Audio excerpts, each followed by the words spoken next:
Good morning, ladies and gentlemen. A warm welcome to Singapore International Cyber Week. Please join me and put your hands together as we welcome our guest of honor for this morning, Mr. K. Shanmugam, Coordinating Minister for National Security and Minister for Home Affairs of Singapore. Good morning, sir.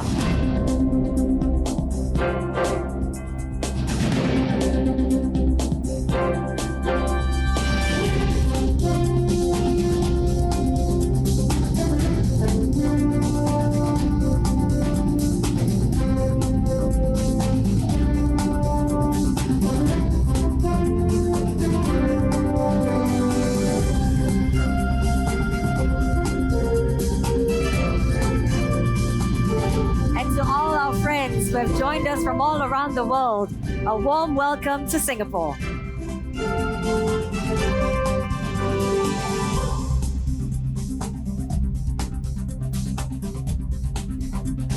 I'll just give everybody a few moments to be seated. Thank you.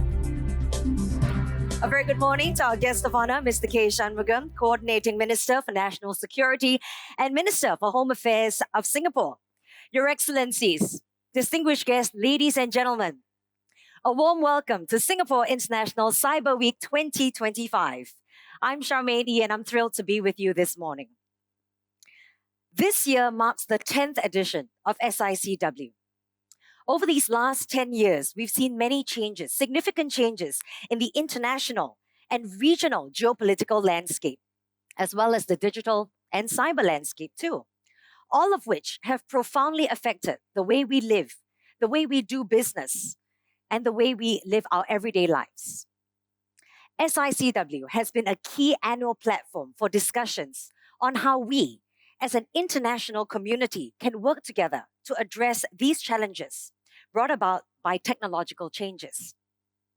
The theme for this year is shaping the next era of global security, and it reflects the priority of stronger international cooperation through frank, open, and inclusive conversations and discussions to better address the digital and cyber challenges of tomorrow.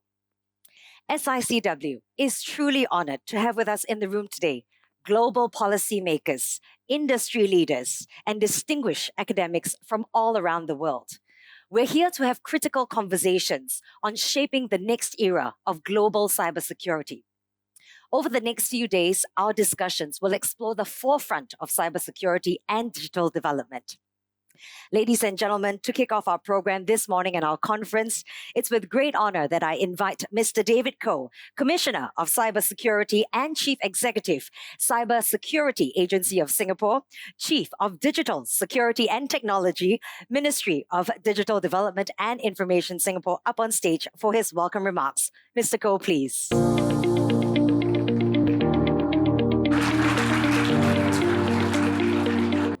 Our guest of honor, Mr. K. Shanmugam, Coordinating Minister for National Security, Mrs. Josephine Teo, Minister for Digital Development and Minister in charge of Smart Nation and Cybersecurity.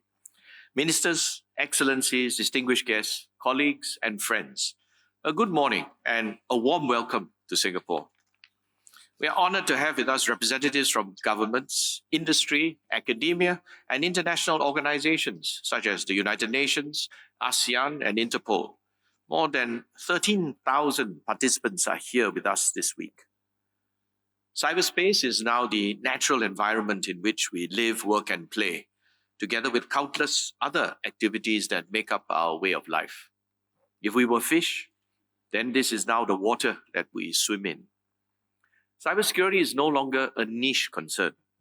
It is vital to our safety and security, trade, supporting our way of life, and allowing us to reap the benefits of the digital economy. What happens here affects not only governments and businesses, but also the security and trust of our people everywhere.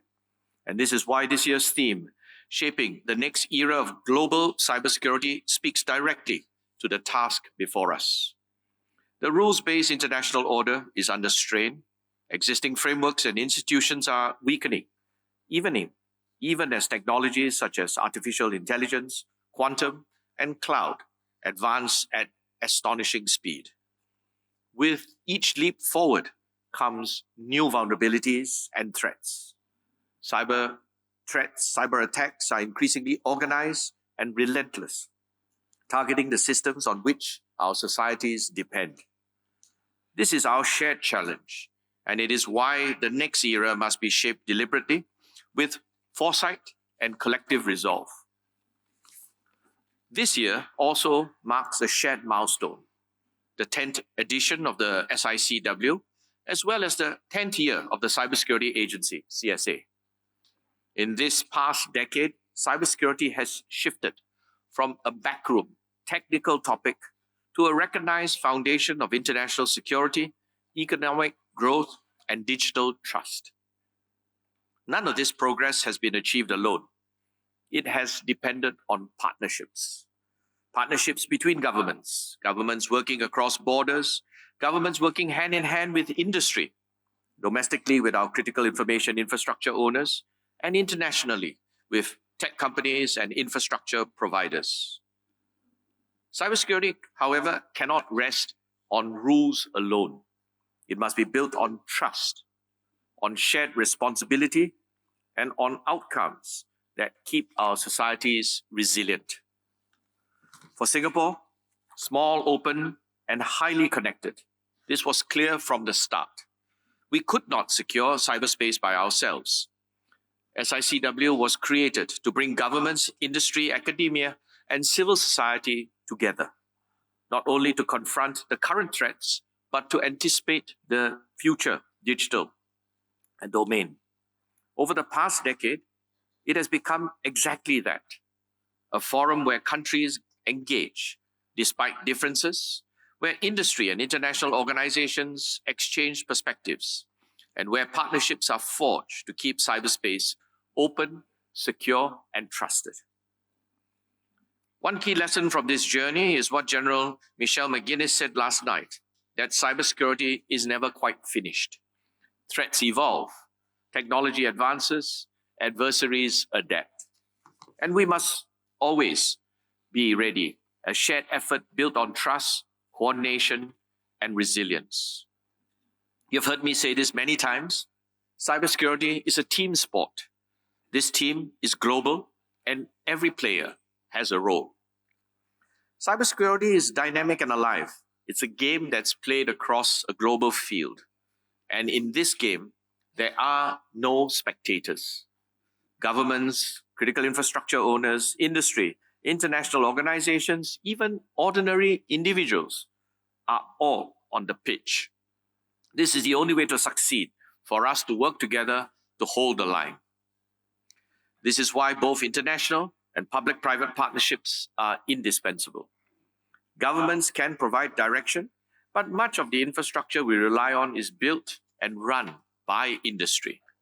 And by working side by side, focusing not only on compliance, but on real outcomes, can we make this team stronger, faster, and ultimately more resilient. Global shifts will continue to shape and reshape cyberspace, from norms of behavior to the flows of data and technology. Yet, we should remain optimistic, cautiously optimistic, that cybersecurity is not only about defense. It is an enabler of trust, of growth, and of innovation. It gives us the confidence to innovate boldly and the resilience to respond and recover when breaches ultimately do occur. This week's program reflects that spirit. We have dozens of speakers who will take part in many high-level panels, industry roundtables, and briefings on multiple stages across both the SICW and GovWare platforms. And they will cover issues from AI security to scams to resilient smart nations and cities. We'll be joined by major side events, including the RSIS Simpson Center event on cyber accountability in Asia and Singapore's hosting of the 5th Counter-Ransomware Initiative Summit. These types of events underscores SICW's role at the heart of global cooperation. And whatever your focus, whether it is policy, diplomacy, operations, or technology, there's something here for you. As we celebrate 10 years of SICW, one truth should remain with us. that cybersecurity is a shared challenge. No one nation, no one organization, and no one individual can meet it alone. And that there are no bystanders in cyberspace. We are all part of this team effort. Public-private partnerships, international cooperation, these are the twin bedrocks of cybersecurity. They turn intent into action and commitment to outcomes. So as we begin this week of discussions and collaboration, let us renew our resolve to one another and to shaping together the next era of global cybersecurity. Thank you. Thank you very much, Mr. Koh, for your welcome remarks, truly setting the tone for Singapore International Cyber Week 2025. Ladies and gentlemen, it's now my pleasure to be inviting our guest of honor, Mr. K. Shanmugam, Coordinating Minister for National Security and Minister for Home Affairs of Singapore, up on stage for his opening address. Minister, please.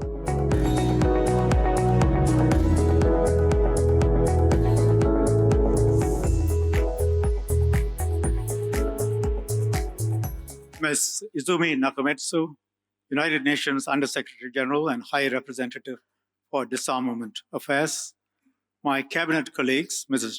Josephine Teo and Mr. Tan Kiat Hao, David Koh, Commissioner of Cybersecurity and Chief Executive of the Cybersecurity Agency of Singapore, Ministers, Excellencies, distinguished guests, ladies and gentlemen. Welcome to our 10th Singapore International Cyber Week. We are seeing a significant rise in malicious cyber activity in cyberspace. State-sponsored actors have intensified their activities. They have launched cyber attacks to bring down critical infrastructure, disrupting essential services, and introducing instability in cyberspace.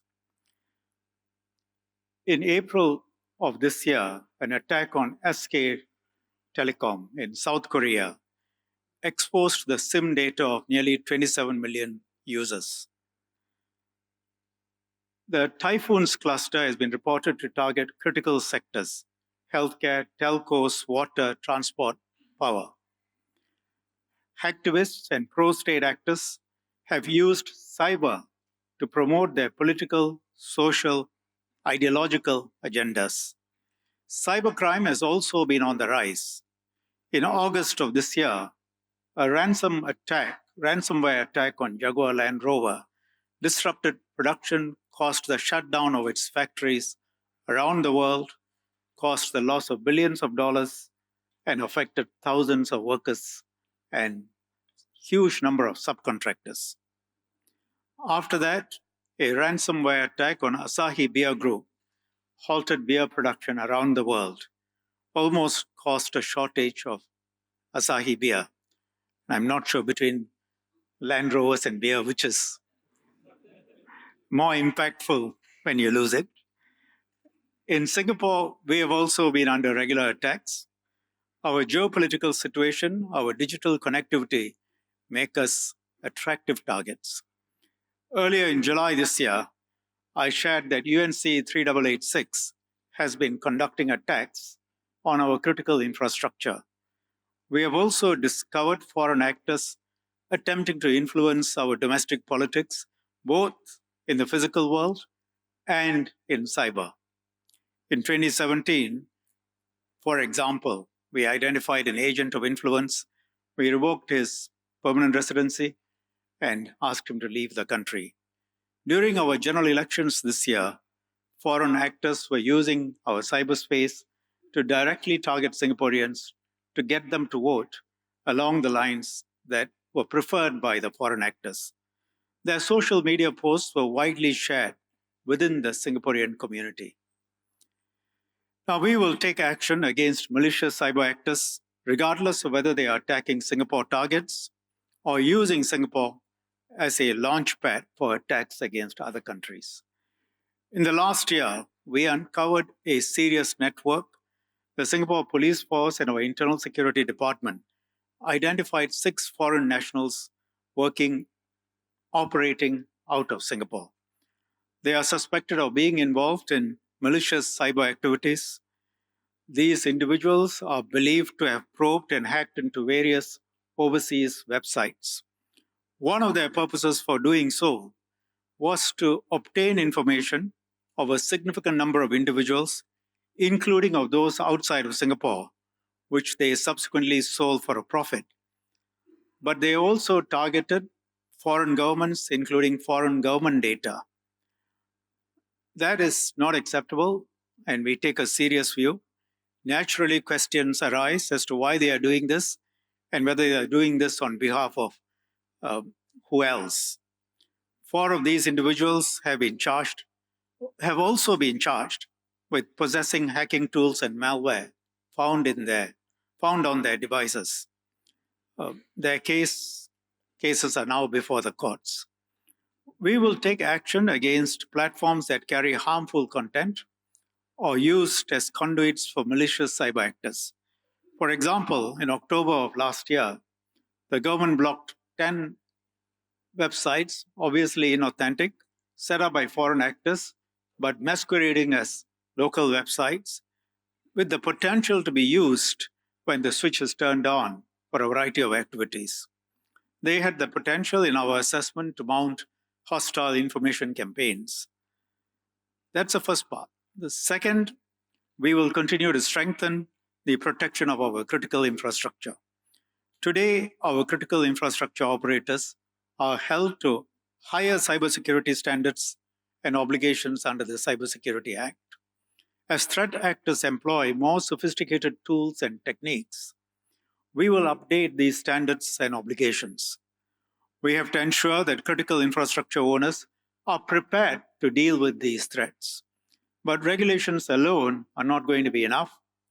Most owners of critical infrastructure are private sector companies whose primary job is to ensure the delivery of the essential services, water, power, transportation, and so on. They are not specialists in cybersecurity, yet they are up against some of the best-in-class state-backed cyber threat actors.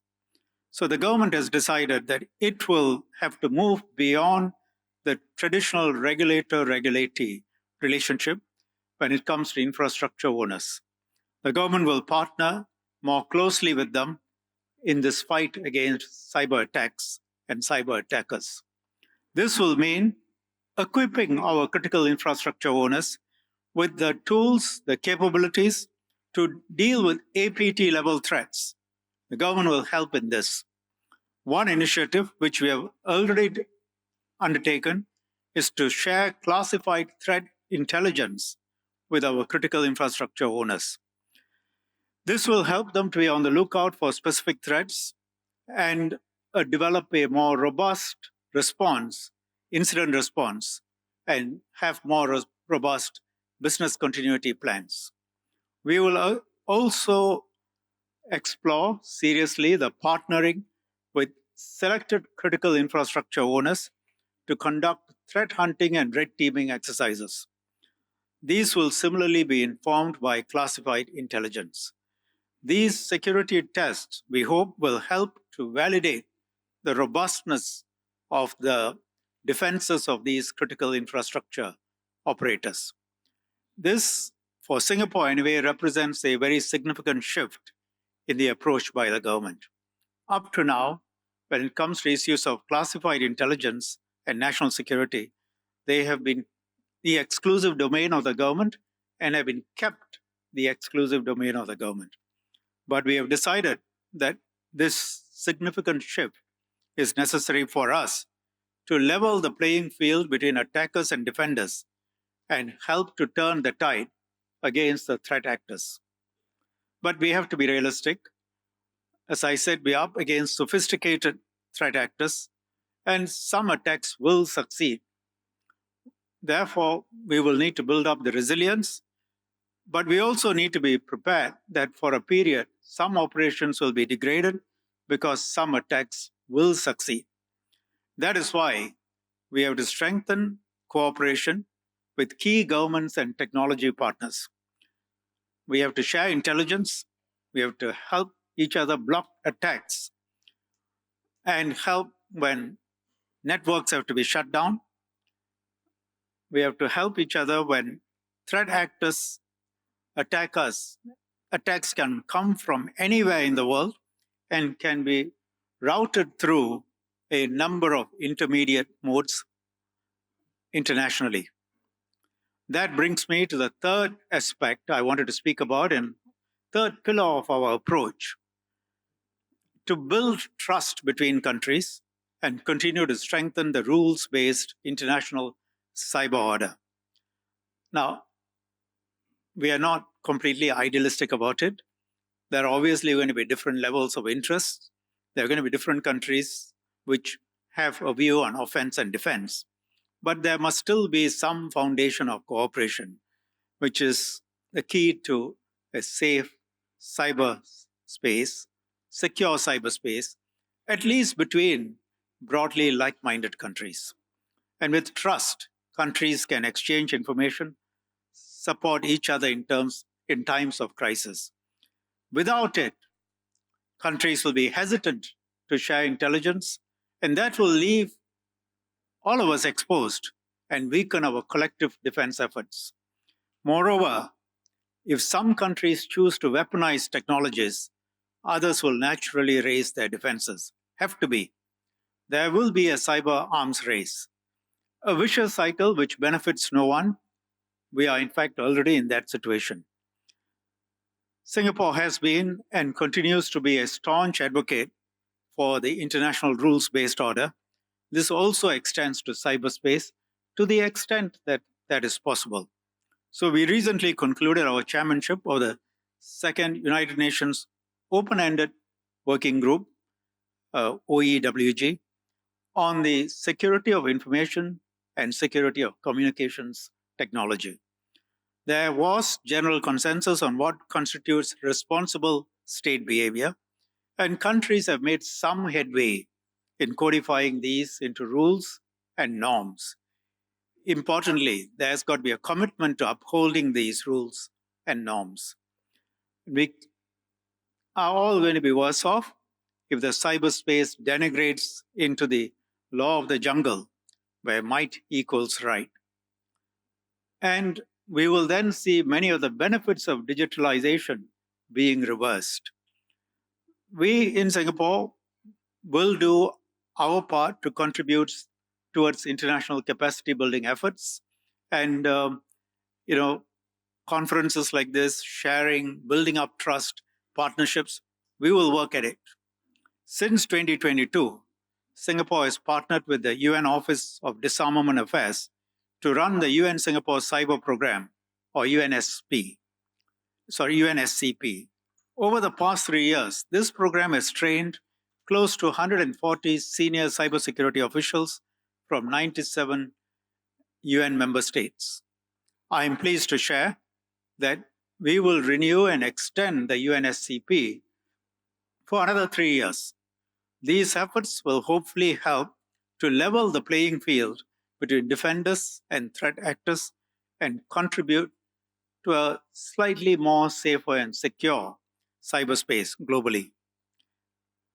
This International Cyber Week has become an important platform for governments and industry players around the world to come together. It is a platform to have serious, meaningful conversations and deepen partnerships on cybersecurity. This year, we have a record number of participants from more than 90 countries. I hope over the next few days, you will actively share your perspectives, form meaningful partnerships, identify new opportunities for collaboration.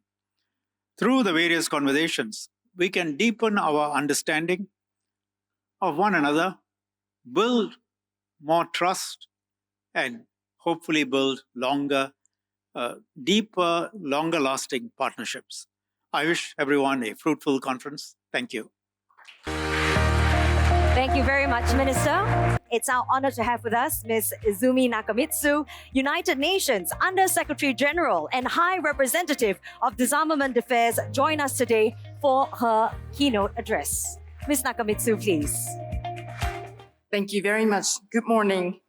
Honorable Minister, Mr. K. Shanmugam, Honorable Minister Teo, Mr. Commissioner of Cybersecurity, David Koh, Excellencies, distinguished participants, I am truly honored to be here for the milestone 10th edition of Singapore International Cyber Week, SICW. Let me begin by extending heartfelt congratulations to the government of Singapore for this tremendous achievement. 10 years of sustained leadership on cyber diplomacy is no small feat. There is indeed much to commend Singapore. This SICW has grown into a banner platform for cyber diplomacy, and Singapore remains at the forefront of international cybersecurity discussions, both at the United Nations and through its regional and sub-regional efforts, such as those with ASEAN. I am also very pleased that the partnership between my office and the Cybersecurity Agency of Singapore remains very strong.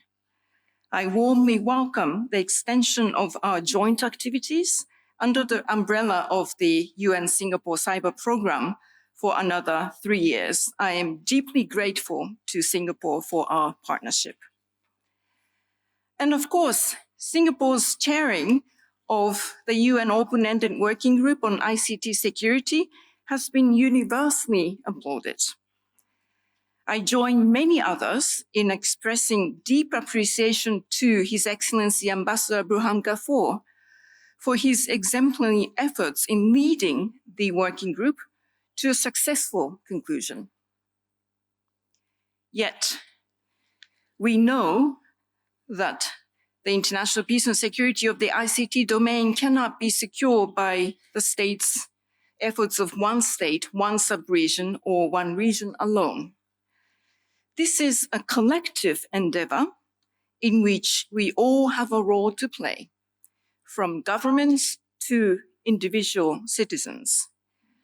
This is why the theme of this year's SICW, Shaping the Next Era of Global Cybersecurity, is so relevant.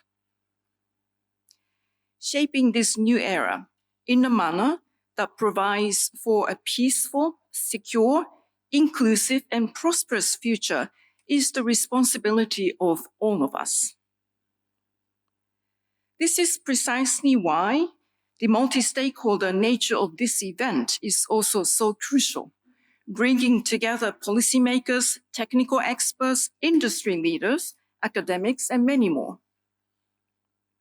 Excellencies, distinguished participants, looking ahead to this new era of global cybersecurity, I would like to reflect briefly on 3 aspects: the role of the United Nations, the impact of advances in technology, specifically artificial intelligence, and stakeholder engagement.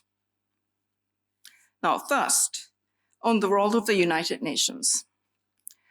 On its 80th anniversary, the United Nations' relevance, effectiveness, and legitimacy are under the spotlight.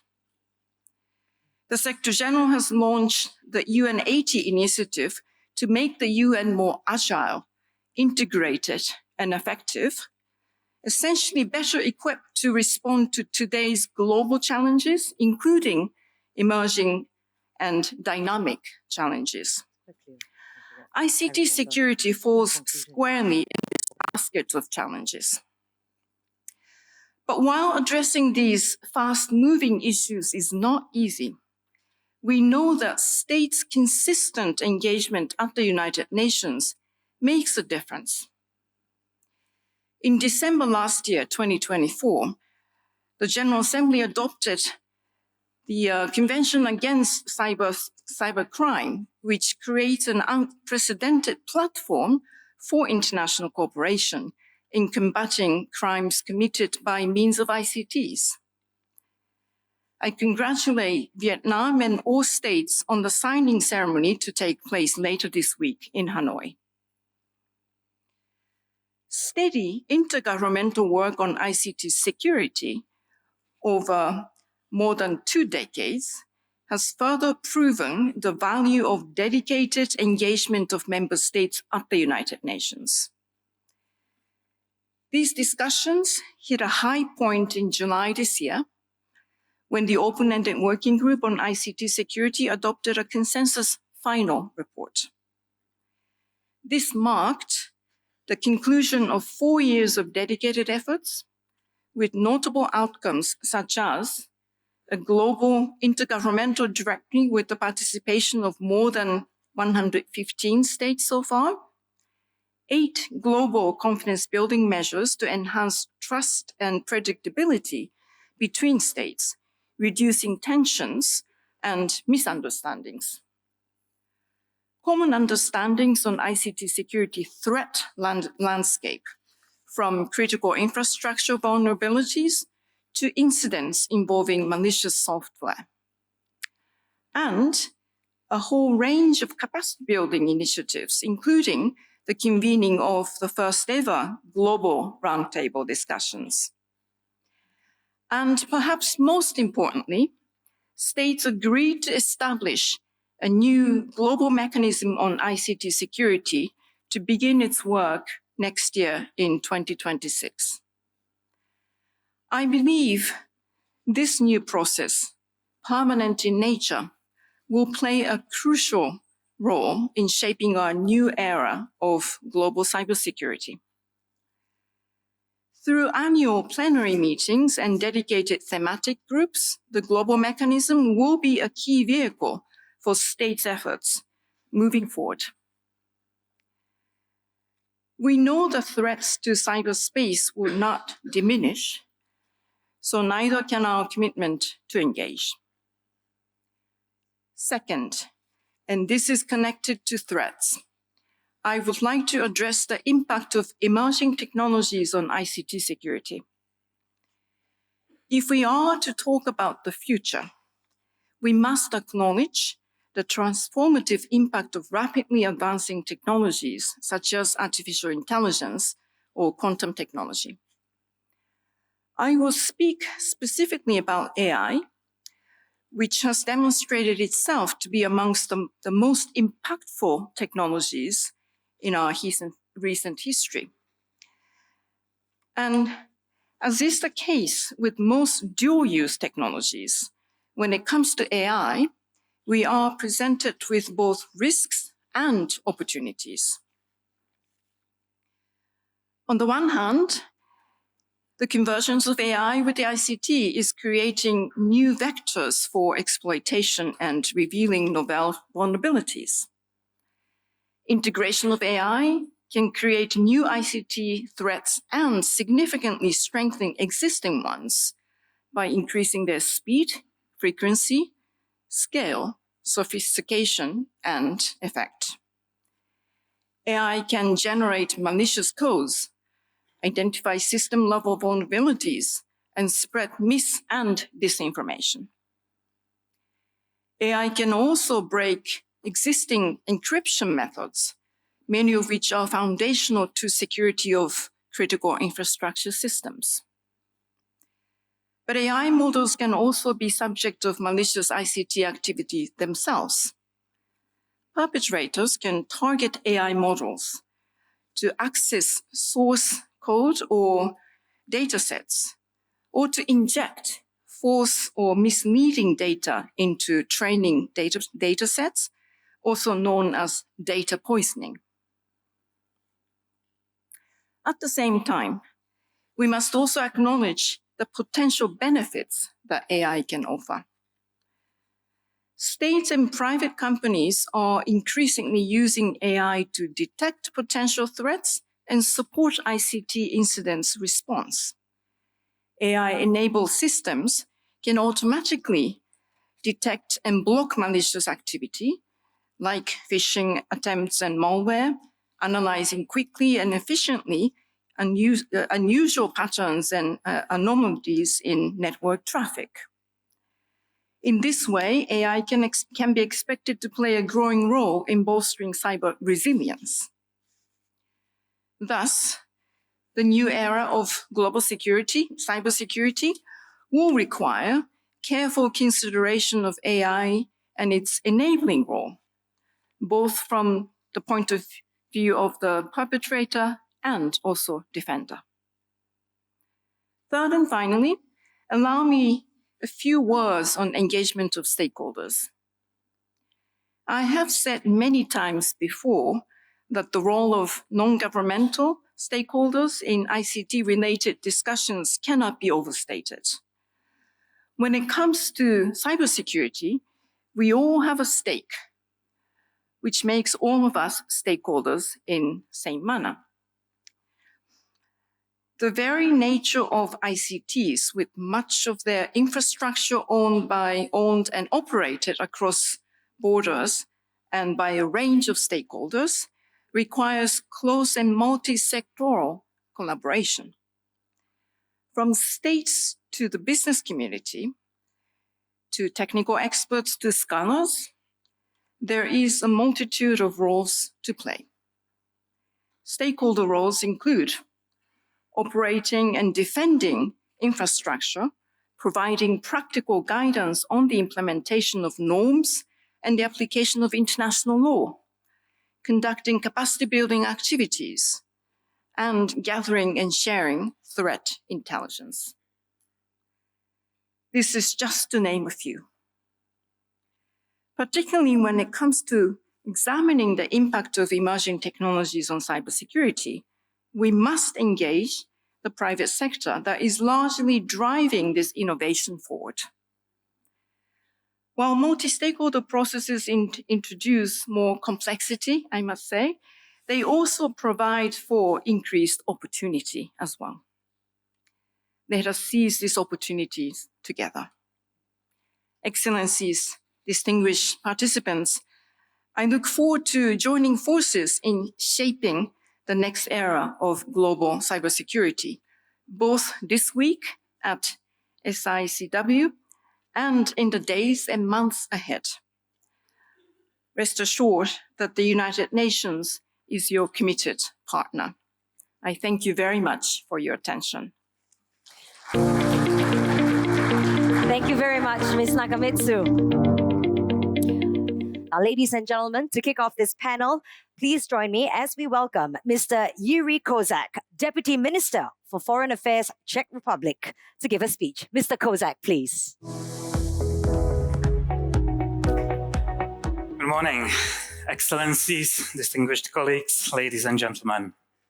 It is a great pleasure to join you here in Singapore, one of the world's most vibrant hubs of technology, innovations, and digital diplomacy. Allow me to thank our hosts for their generosity and foresight in convening this important gathering.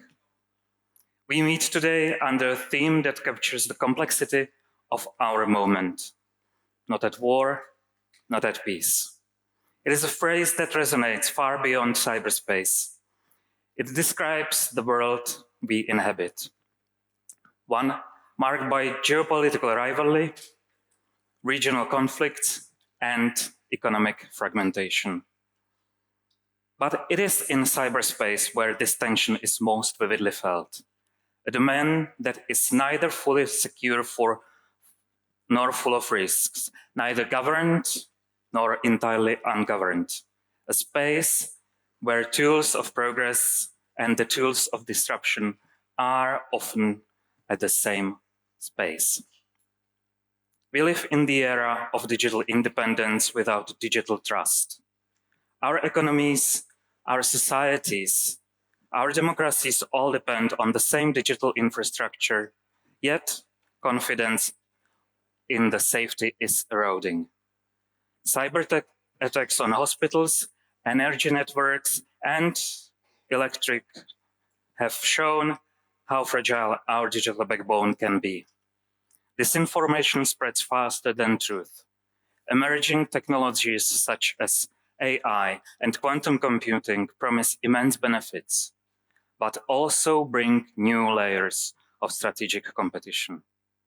This is a paradox of our age. The more connected we become, the more exposed we are.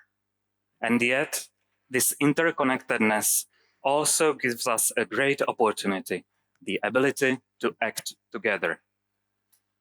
For the Czech Republic, a medium-sized but deeply digital nation in the heart of Europe, International cyber cooperation is not just an aspiration, it is an imperative. We have learned, and sometimes through hard experience, that no country, regardless of size or sophistication, can secure cyberspace alone. Our response must therefore be collective, grounded in partnership and trust. As part of the European Union and NATO, and through our active role in the United Nations cyber diplomacy processes, Czechia is working to strengthen global cooperation and to ensure that the rule-based international order extends to cyberspace. We are proud to contribute to the EU's cyber diplomacy toolbox to support capability building projects around the world and to host the European Cybersecurity Competence Center in Prague, a hub designed to connect research, industry, and policy across Europe and beyond. Over the past decade, the international community has made progress. We have established that international laws apply in cyberspace. We have agreed on norms of responsible state behavior and developed confidence-building measures under the UN framework. But as we all know, norms are only as strong as our willingness to uphold them. The challenge today is not a lack of principles.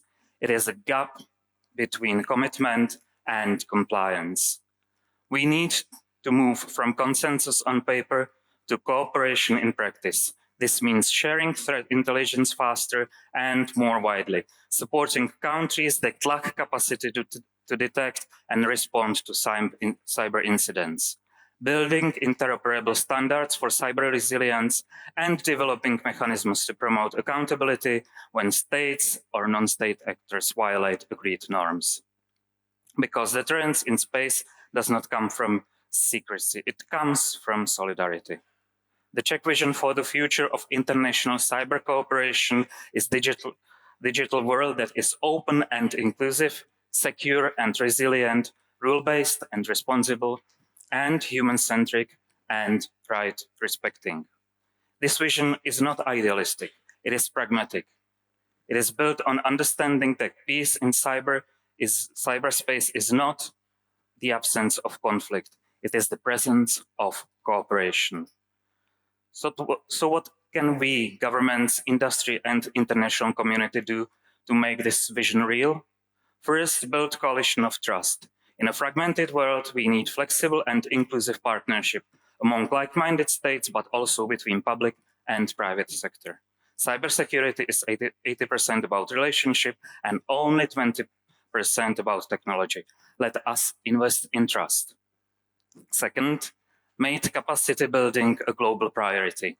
Many countries, especially developing ones, remain digitally vulnerable.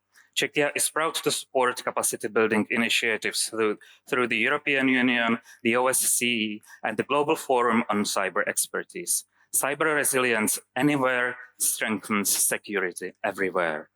Third, innovate responsibly.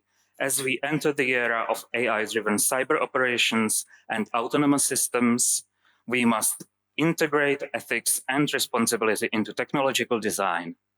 Industry must embed security by design. Governments must create regulatory environments that safeguard fundamental rights. To our colleagues from the private sector, you are not just part of the solution, you are essential to it. The majority of cyberspace is owned, operated, and defended by industry. Your expertise, agility, and innovations drive global resilience. And governments bring legitimacy, policy coherence, and the power of diplomacy. Together, we can form a global ecosystem of trust, one that bridges national borders and sectorial divides. The uncertainty we face is real, but uncertainty does not have to mean instability. It can also mean possibility, the possibility to shape the future that is more secure, more open, and more human. Czechia firmly believes that, especially in times of geopolitical tensions, everybody needs to show goodwill in a mutual dialogue. Because cyberspace, unlike the physical world, cannot be divided by walls or oceans. Security depends on our willingness to act together. So let us choose cooperation over confrontation.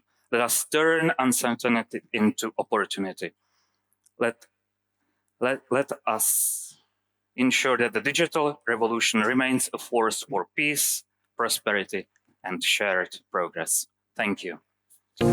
Thank you very much, Mr. Kozak. If you could kindly remain on stage and join us at your seat, please, for our panel discussion. Thank you and good morning. We've heard quite a bit this morning and last night about the geopolitical challenges that we have to deal with as we look much more into cyber cooperation. A title like this, Not at War, Not at Peace, really gives you a sense of some of these deeper challenges that we have to deal with, but people don't really think about sometimes. And what I want to do in this panel, and I'm very pleased to have a very distinguished group of colleagues over here, is really try and address some of these issues around what are the prospects of international cyber cooperation in this current geopolitical landscape with great power competition and ongoing conflicts. Minister Kozak just now spoke about building an ecosystem that we all need to think about. And I think that's really quite important. How do you build an ecosystem with all this rivalry and conflict that you have to deal with? And what we want to do is how states are navigating some of these issues and address some of them. Let me open by asking Ambassador Hunter, who's just taken on her role as Australia's cyber ambassador, but talking a little bit about this ecosystem. We hear all the time about international cooperation related to cyber and digital, but technology seems to have created some deficit of trust, and we keep hearing about the missing elements of trust in this world. How can we work closer together to make some of this cooperation work better? Thank you. Well, firstly, thank you for inviting Australia to the panel. It is my absolute privilege to be here. When I reflect on the question of a deficit of trust, I pause and I actually look out to all of you who are in this forum, and I ask you to look to the left and to the right of you and ask yourself what you see. And what I see is a multidisciplinary group of individuals from across a range of nations, from both industry and government, coming together in an inclusive, safe, neutral environment to really share common threats, to identify innovative mitigations to intrusions that we've seen, and to look at different ways to collaborate. So actually, to the core of all of that, what I see is trust. But that is not enough. We need to be able to maintain that level of trust across all of our forums and across all of our partnerships, because that partnership is effectively our superpower as a community in the cyber space. So for me, we need to evolve some of the existing mechanisms. Particularly for me, I would say the coalition or the collective action, we need to evolve that. I would say we also need to evolve the work that we do at a regional level, in particular implementing some of the activities. And then the third evolution would be the collection around our capacity building. So if I could step through those three in terms of the shift and the need to evolve. In the collective actions, we've had a lot of discussion already about multilateral forums and the level of trust in those, and in particular, the success of the open-ended working group, and importantly, what it has now implemented and delivered. And I recognize some of our distinguished panel members here will have firsthand experience in this. But the success to really land and bank that success of that multilateral group, particularly the OEWC with the 11 voluntary non-binding norms and 8 confidence-building measures, but importantly, the final report, which was agreed to by consensus, and now the next stage, which is effectively the establishment of the new permanent UN global mechanism. And the evolution we need to take here is to really invest in that new global mechanism, really continue that dialogue and that transparency in that space. And I commend a lot of the nations who are here today who have publicly stated their national positions that have really set the standard in that area. I would say the second evolution is particularly regionally based, and this is where it is around how do we implement some of the initiatives proposed under the working groups. And I take my lead from my ASEAN colleagues, some of whom are in the room, and their leadership in this space. In particular, Australia has worked very closely with ASEAN through a workshop earlier this year to identify some of the checklists that ASEAN could create to implement some of these norms. So really taking that governance into action and supporting each other through a regional lens where there's more nuanced and trusted discussions. I also call out our Asia Pacific CERT colleagues and the leadership role that is played for AP CERT, in particular the CERT to CERT engagement. That is much more at a tactical level, but if we look to your point on the ecosystem, it's the indicators of compromise sharing that are occurring at speed and the ability to quickly recover from CERT to CERT if there is a compromise in those environments. So I continue to call out that that is a shift and change. And finally, I would also say for our Pacific Island colleagues, their leadership, particularly around creating regional SOCs and the Security Operations Centre, they've taken the implementation of what is good cybersecurity practice and then delivered that within regions, specifically around critical functions and critical events. So for CHOGM in 2024 in Samoa, all of the Pacific Island community members were together for that SOC and had shared accountability and support. And again, for the Pacific Leaders Forum and leaders meeting in Solomon Islands in 2025, most of the Pacific Island countries were represented. So that is a different way to collaborate with a real regional lens. And then finally, capacity building and an evolution in the way that we deliver capacity building. We have recognized that each nation state is at a different stage of their cyber journey. And as a result, in Australia, we have contributed a significant amount into Southeast Asia and the Pacific, developing around 83.5 million to support cyber uplift and resilience to the ecosystem, and 26.2 million to establish our cyber rapid programs. And those are really to provide immediate assistance to nations if they do suffer an attack or a compromise, so that they can recover incredibly quickly to preserve critical infrastructure, particularly for the populace. So if I combine all three of those evolutions, the collective action to truly invest further, specifically looking at a regional focus on implementation, and then finally capacity building, bringing all of those together will raise our literacy levels and can test ideas in a safe environment. Ultimately now it's for us to engage and evolve, and that's really a shared responsibility. Well, thank you, Ambassador Hunter. And that's given us some ideas that we can take to peel apart. First, maybe if I move then to Ambassador Burhan, because you spoke about collective action, the open-ended working group at the UN, which Ambassador Burhan had the opportunity to chair and did a great job of it. If you could give us some sense of how this collective action could take place, what more we need to do next, and your own experience dealing with the OEWG. Thank you. Thank you very much, Ashok. I'm very delighted to be here. I think at the UN, collective action is what is most needed. But in a context of geopolitical uncertainty, tension, where there is a certain degree of distrust, collective action becomes challenging. But that is not to say that the challenges are insurmountable. I would say that in a context of uncertainty, where there is a certain degree of distrust, it is important that we have channels of communication and dialogue. And the UN is fundamentally an arena for dialogue, not just with like-minded groups of countries, because dialogue between like-minded groups of countries is much easier. But if the world was just an exercise in a dialogue among like-minded countries, then we will not really have collective action. We need to listen to people who have a different point of view, diverse perspectives, and that is what the UN does. But in a context of distrust, I think one needs respectful dialogue. One needs to listen, even if one does not always agree. That is what we try to do with the open-ended working group. Secondly, we also need to be thinking in terms of designing and building confidence-building mechanisms. Because it's one thing to talk and listen to each other, but we need to do it in a way that is sustained over a period of time, that builds trust, that builds confidence. Trust and confidence cannot be built overnight. it has to be demonstrated through small acts of cooperation, which could lay the foundation for collective action.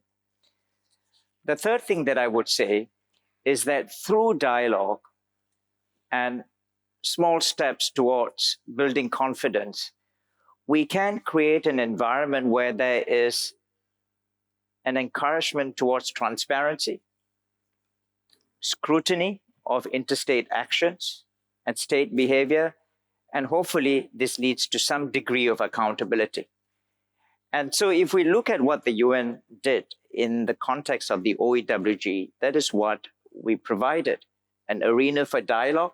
We designed confidence-building mechanisms, and the OEWG also provided some degree of transparency, scrutiny, and accountability, because states could come to the OEWG and talk to each other about what they have done or not done enough.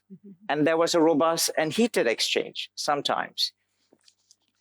But the final point that I want to make is that over a period of time, the OEWG was able to rebuild some degree of trust by not just providing a venue for dialogue, but also by providing results. Because collective action is not just about talking and listening, it's about demonstrating results. And so if you look at what we have achieved in the OEWG, of course, we adopted a series of reports, including the final report by consensus, but we established a global POC directory, which hitherto has not existed. A POC directory at the global level that can be used in case of ICT incidents to exchange information, avoid miscommunication, avoiding unintended escalation. This is something that was very much needed, but we could not do it until the OEWG did that. Secondly, we also agreed on a list of global confidence building measures, 8 voluntary global confidence building measures. You have CBMs in a regional context, but not at the global context. And I think that was significant that as an international community, we came together with the aim of achieving certain global action. We laid this foundation for a global CBM. And if you look at CBM 8, and those of you who are not familiar with the global CBMs, do Google it, check it out. Global CBM 8 talks about strengthening public-private partnerships. And that is precisely what we are trying to do in different contexts like this one, because ultimately this is a challenge that states cannot do on themselves. The last thing in terms of demonstrating value, and that shows collective action, is the establishment of a global mechanism for ICT security. Over the last 20 years, we had episodic interactions, either in the form of groups of experts or the open-ended working group, but these were ad hoc. It was not permanent. So the global mechanism, in fact, provides all of us a permanent platform for dialogue, confidence building, and also continue the discussions on trust and accountability, but most importantly, to continue delivering collective action for all our people.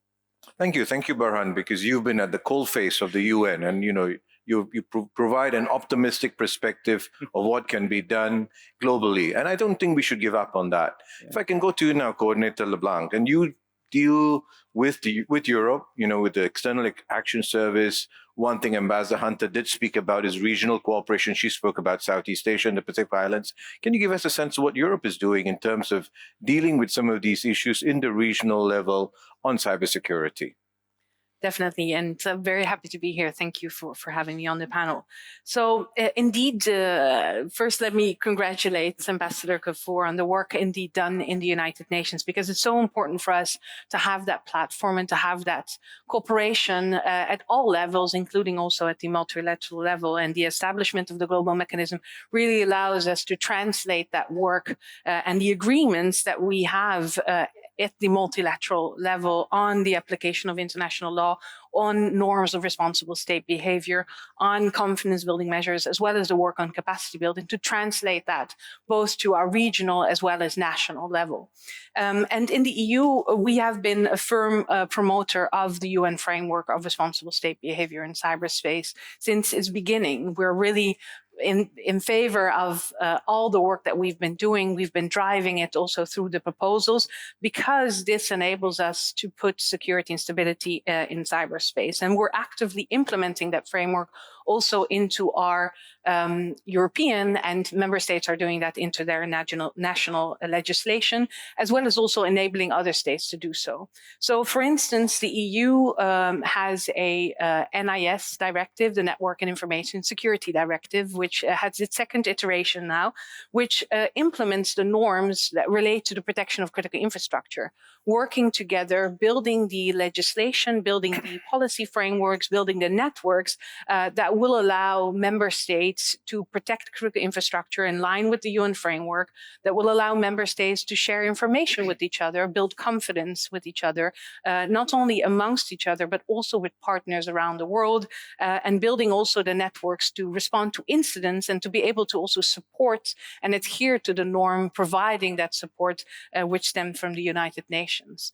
Also, when it comes to confidence building, being transparent in our policies and presenting our policies around the world, enabling also member states to exchange with private sector partners, exchange with partners on information sharing, on policy, on the communication channels that we have in place and that we're also building with partners around the world. So it's really trying to translate that what we agreed upon in the United Nations and to translate that to a regional level in the EU, as well as also to national level. Another example is around supply chains. For instance, the EU work on supply chains, or the EU work on security of products and services through the Cyber Resilience Act. So there's a lot of examples here where the EU is actually taking forward that work at the multilateral level into our regional legislation and into our national legislation. And I think this is the key of the discussion that we're having here today, right? When we're talking about trust and when we're talking about a deficit or trust or not, this is not in the technology itself. It's not the technology itself that creates this deficit of trust. The deficit of trust is created by states and their intention, their values, their effort, their commitment, and the work that they're doing to translate multilateral commitments into their regional and national legislations. And this is what we're seeing, that you can use the technology for good. You can use AI for, better healthcare, but you can also use AI for drone targeting. So the question is, what is the intention of states behind, and what intention are you showing? What transparency are you putting to the table to show that you are adhering to these commitments? And the EU, through its legislation, through its cooperation, not only within the EU, but also with partners, is showing its strong commitment to the multilateral system, to the international rules-based order, and to the work that we're doing here, not only for ourselves, but also in capacity building for other states. So working with other states to enable them to also adhere to these commitments, and then together have this collective action of building global cyber resilience and a secure cyberspace. Thank you. Thank you. If I can come back to you, Minister Kovac, to take some of these points on the role of technology and state power. When the coordinating minister opened the session just now, he spoke about all the attacks that states are facing, technology in a way, maybe diminishing some of state power. Coordinator LeBlanc felt that, we need to manage that technology. From your point of view, how do you see this role of technology and state power? And if you can speak a little bit about the private-public partnership as well, which both Coordinator LeBlanc and Ambassador Burhan spoke about as well, and how you see it from your perspective. Yeah, well, thank you. Well, I think the role of technology for the states is actually increasing. It allows for the states to be better connected with people. Of course, at the same time, it poses a threat, and we're talking about cybersecurity, and it is the responsibility of the states to act. Of course, states tend to be a little slower when it comes to legislation and when it comes to setting new rules, and the reaction maybe is not fast enough often, and therefore the cooperation with private sector, with academia, is very important. Together we can, when we share information, when we work together, when we work across nations, we can react more swiftly. It is important that we have fora like the United Nations, where we share intelligence, where we have everybody around the table. But without private sector, which is the owner of most of the innovations, it would not be possible. Academia also needs to be involved. And if we take this right, we can actually strengthen democracy. We can actually strengthen security. It is about building trust of the people. Technology has not contributed to building trust in recent past, but as Coordinator LeBlanc said, it is not the technology, it's the people who are responsible. So we have to find a way how states, together with private actors, with academia, with universities, find a way how to get the trust of people back together. And we cannot do it as individual nations. We have to do it in international cooperation. And that is why fora like this are so important. Thank you.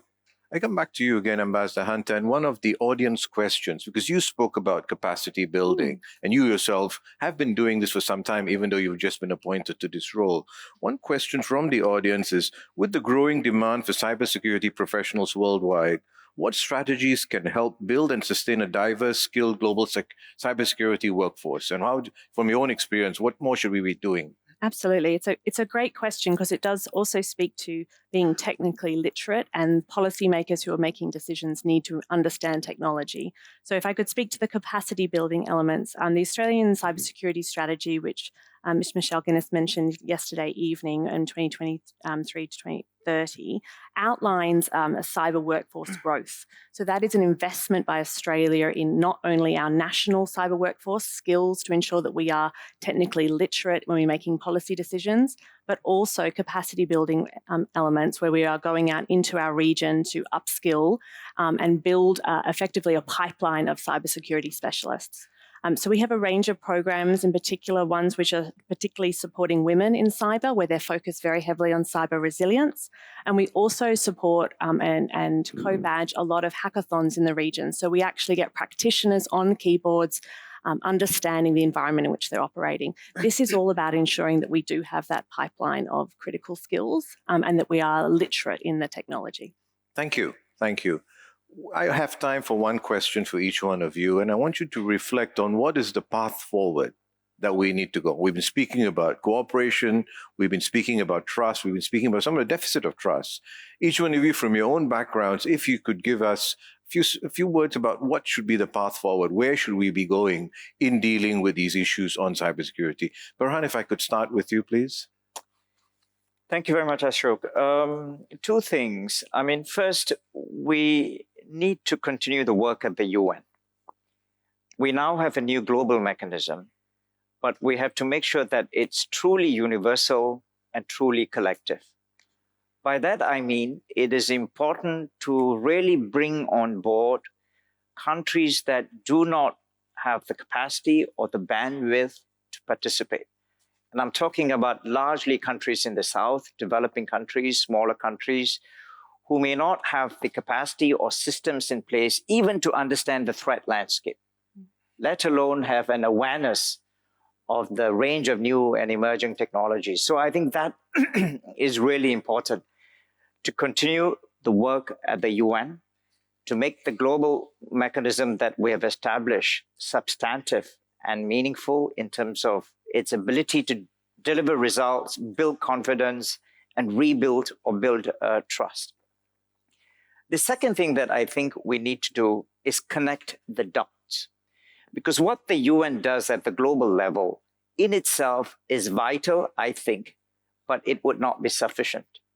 because we need to recognize that there are different pockets of excellence and activity at the regional, sub-regional level. I mean, ASEAN is a good example of how, as a grouping of developing countries, it's quite ahead of the curve, in my view.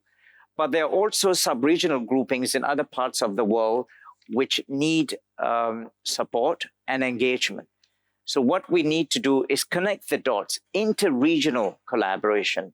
For example, learning from the experience of our friends from Europe, learning from our friends from Australia, and Australia's role in terms of supporting capacity building, I think, is crucial.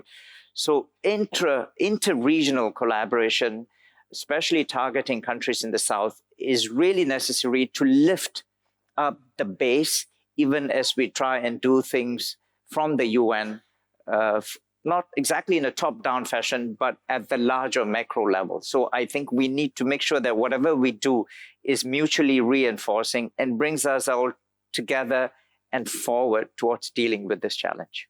Thank you. Coordinator Leblanc, the path forward from your point of view? So there's a couple of things indeed that we need to do, and I think I'm optimistic. So we have a good chance of taking forward the work that we've done to date, and certainly under the global mechanism. And first of all, we need to make the discussions and the exchanges we have more actionable, more practical, more to the level of those cybersecurity operators that work on a daily basis to protect critical infrastructure or to respond to incidents. And to answer the question, what does the normative framework mean in that context? What does it mean to abide by the norm on the protection of critical infrastructure? What does it mean to abide by the norm on secure supply chains? What does it mean to tackle cyber criminals, and how does that interrelate with the UN Cybercrime Convention? And to answer those questions in a more detailed fashion, to enable also states to be able to implement that into their national system. That comes with detailed discussions and capacity building. So the second strand that we need to do is to continue to invest in capacity building, both long-term capacity building that enables to build strategies, certs, that builds public-private cooperation to really build that ecosystem at the national level. And in addition there, also to see how can we work through investments in critical infrastructure around the world. The EU has large global gateway projects that enable these investments. So the combination of building capacities and skills, building the infrastructure, building the ecosystems, and then on top of that, also something that Ambassador spoke about, enabling rapid response support in case of incidents will complete that picture and will help countries around the world to build their resilience and to withstand indeed these cyber threats. And then maybe thirdly, we need to continue to invest in cooperation amongst each other, dialogue amongst each other, but also with the multi-stakeholder community, with those critical infrastructure operators that are at the forefront of these threats. And if we do these three things, so bring it to a practical operational level where we can meet each other to address the actual challenges, where we can build the capacities around the world of states and enable them to respond adequately to cyber threats, and to then continue to cooperate and continue to have dialogue, including with those actors who bear responsibility as governments do, but also as the private sector do, I really see a solid way forward for us in ensuring that there's security and stability in cyberspace, regardless of some actors trying to disrupt or destruct the system that we are currently putting in place. So I really think that we should just take our way forward in an actionable way instead of just doing the talk. Thank you. Minister Kovacs, you spoke a little bit about this just now. How would you see the path forward? Well, I think I will be partially repeating what has been already said, but I think it is really important to stress this, and it's never enough to repeat it several times. So the international cooperation and multilateralism is very important. It not only increases the capacity of those nations who are not so developed, who don't have enough resources or capacities to strengthen themselves. But it also protects the small and medium nations and their interests. That's why it is so important that we cooperate in multilateral arenas. And the second, well, We have heard this. We have created rules. We have agreed upon rules. We have this important work of the open-ended working group of the United Nations. So we know what we should do, but we also need to implement these principles, and we need to stick to them. It is not always for certain that we do. We see it, we see breach of international law, we see breach of UN Charter, and this is the problem. Having rules is not enough. We have to observe them, and we need to stick to them. And this applies to cybersecurity and cyberspace as it applies to other parts of our life. Thank you. Ambassador Hunter, you started your new job. Your colleagues have given you ideas what to do.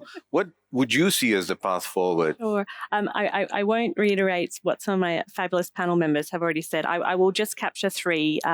I have seen the power of building trust through regional capacity building. And I really want to make this point clear that it is resilience building. So the foundations and cybersecurity strategies in each of those nations and the ability for them to understand where their tech deficit is, but then coupling that with that rapid ability to respond should they have a critical incident. And really the narrative there is to leave no one behind and to tailor that capacity to the nation and the region that requires it. The second point which has been made is really a focus to continue to invest in the multilateral forums, to continue to invest in the transparency of the UN global mechanism. But I might add on to that, to celebrate when we do implement, to celebrate successes when nations have an ability to implement those norms, not just to do the action, but actually to take that moment to recognize it and celebrate it. And then the third is really around the public-private partnership. My many decades of working in cybersecurity, frankly, in order to stay ahead of the threat, you need a lot of people looking at what is changing in the environment. That is not just a government challenge, but that is where industry really comes to the table. So to really strengthen the public-private partnership discussion that can then feed all the other forums. And really there, it's about staying ahead of that threat and staying ahead of the scale and the visibility of what is changing in the environment. Thank you. Thank you. Well, here you heard it, ladies and gentlemen. In an uncertain future, we have some optimistic perspectives. So please join me in thanking our panelists for their wonderful views. Thank you. Thank you very much, Mr. Ashok and our panelists. I'd like to invite everyone to remain on stage and come forward for a photo together, please, to commemorate this moment. Great exchange of ideas here, leaving us a lot to talk about over lunch. Now, here to open our second panel, it is with great honor that we have thus in the room Mr. Chen Qixue, Cyberspace Administration of China, to give his speech. Mr. Chen, please. 尊敬的各位嘉宾、女士们、先生们、朋友们，大家好！很高兴要参加新加坡国际网络周，也非常感谢新加坡数码发展与新闻部的诚挚邀请和周到安排。近年来，人工智能、量子计算、卫星互联网等新技术正在以前所未有的速度重塑全球发展格局。与此同时，新型网络攻击手段层出不穷，网络安全威胁持续上升，网络空间安全问题已经成为世界各国面临的共同挑战，需要国际社会加强交流、深化合作、携手应对。中国政府始终坚持发展与安全并重，统筹推进网络安全和信息化。2014年，中国国家主席习近平就指出，网络安全和信息化是一体之两翼，驱动之双轮，必须统一规划、统一部署、统一推进、统一实施。2024年，习近平主席向世界互联网大会乌镇峰会开幕式发表的视频致辞中指出，我们应当把握数字化、网络化、智能化发展大势，把创新作为第一动力，把安全作为底线要求，把普惠作为价值追求，加快推动网络空间创新发展、安全发展、普惠发展，携手迈进更加美好的数字未来。习近平主席着眼全球数字信息化发展大势，明确提出了推进全球互联网治理体系变革的4项原则，构建网络空间命运共同体的5点主张，为世界各国建设和平、安全、开放、合作、有序的网络空间指明了前进方向，也为推进网络空间繁荣发展提供了中国方案。借此机会，我谈几点意见与大家探讨。一是坚持开放合作，共同分享数字发展经验成果。中国全功能接入国际互联网30多年来，坚持积极利用科学发展，依法管理互联网，形成了一批管网治网的成果。2016年12月，国家互联网信息办公室发布《国家网络空间安全战略》，阐明了我关于网络空间安全和发展的重大立场和主张。此后，先后颁布《网络安全法》、《数据安全法》、《个人信息保护法》、《关键信息基础设施安全保护条例》、《网络数据安全管理条例》等法律法规，出台《网络安全审查办法》、《云计算服务安全评估办法》、《互联网政务应用安全管理规定》等规章制度，制定发布400余项网络安全国家标准，构建了比较完善的政策法规标准体系。未来，我们愿一如既往同各国分享发展经验，就新技术安全治理共同寻求解决思路，凝聚共识。二是坚持科技向善，共同促进人工智能技术健康有序发展。近年来，生成式人工智能等前沿技术加速突破，同时也带来虚假信息、认知错误、偏见歧视、数据滥用等重大挑战。为此，2023年10月，在第3届“一带一路”国际合作高峰论坛上，习近平主席宣布提出全球人工智能治理倡议，系统提出了人工智能治理的中国方案。同时，为促进生成式人工智能健康发展，2023年7月，中国先后出台了《生成式人工智能服务管理暂行办法》，提出对生成式人工智能服务实行包容审慎和分类分级的监管原则。2025年3月，出台了《人工智能合成内容标识办法》和配套强制性国家标准，系统提出了标识管理要求，明确提出具体的实施方式和操作方法。2024年9月，中国网络安全标准化技术委员会制定发布了《人工智能安全治理框架 1.0 版》，提出安全治理框架性方案。今年9月，更新发布了框架 2.0， 新一版框架优化完善防范治理措施，提出人工智能失控风险的应对准则，推动人工智能协同治理、普惠共享。目前，中国网络安全标准化技术委员会已制定发布《生成式人工智能服务安全基本要求》、《数据标注安全规范》、《政务大模型应用安全规范》等国家标准和技术文件。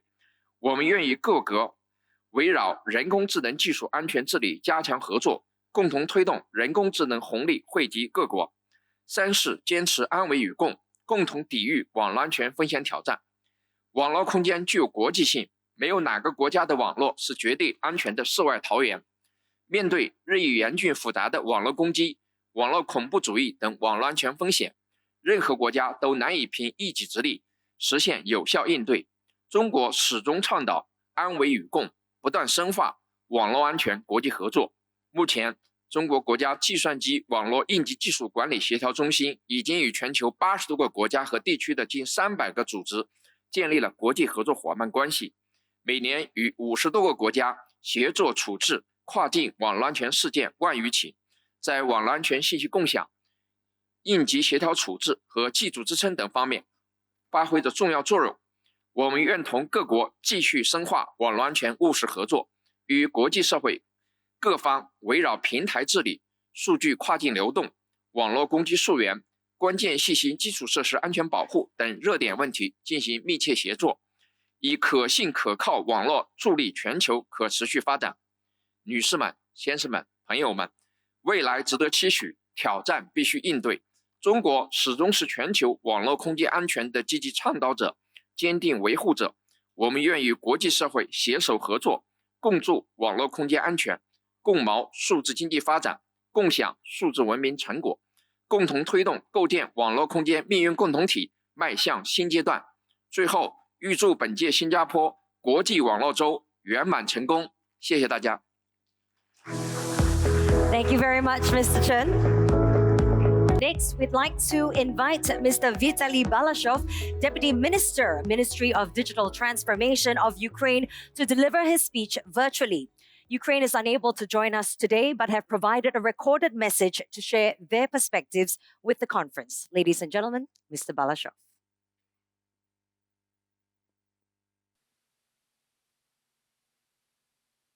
His Excellency, Mr. K. Shanmugam, Her Excellency, Ms. Josephine Teo, His Excellency, Mr.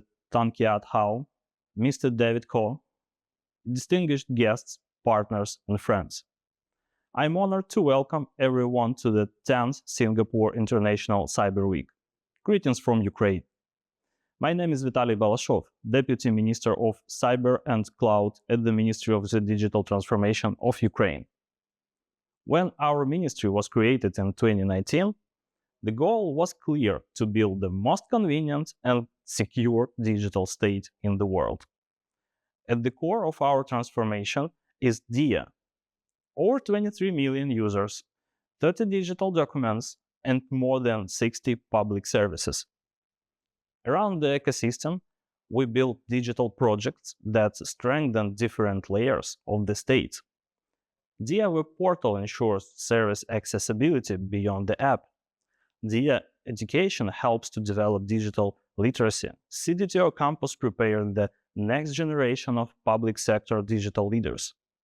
DIA Business empowers entrepreneurs and SMEs by helping them to improve their digital maturity.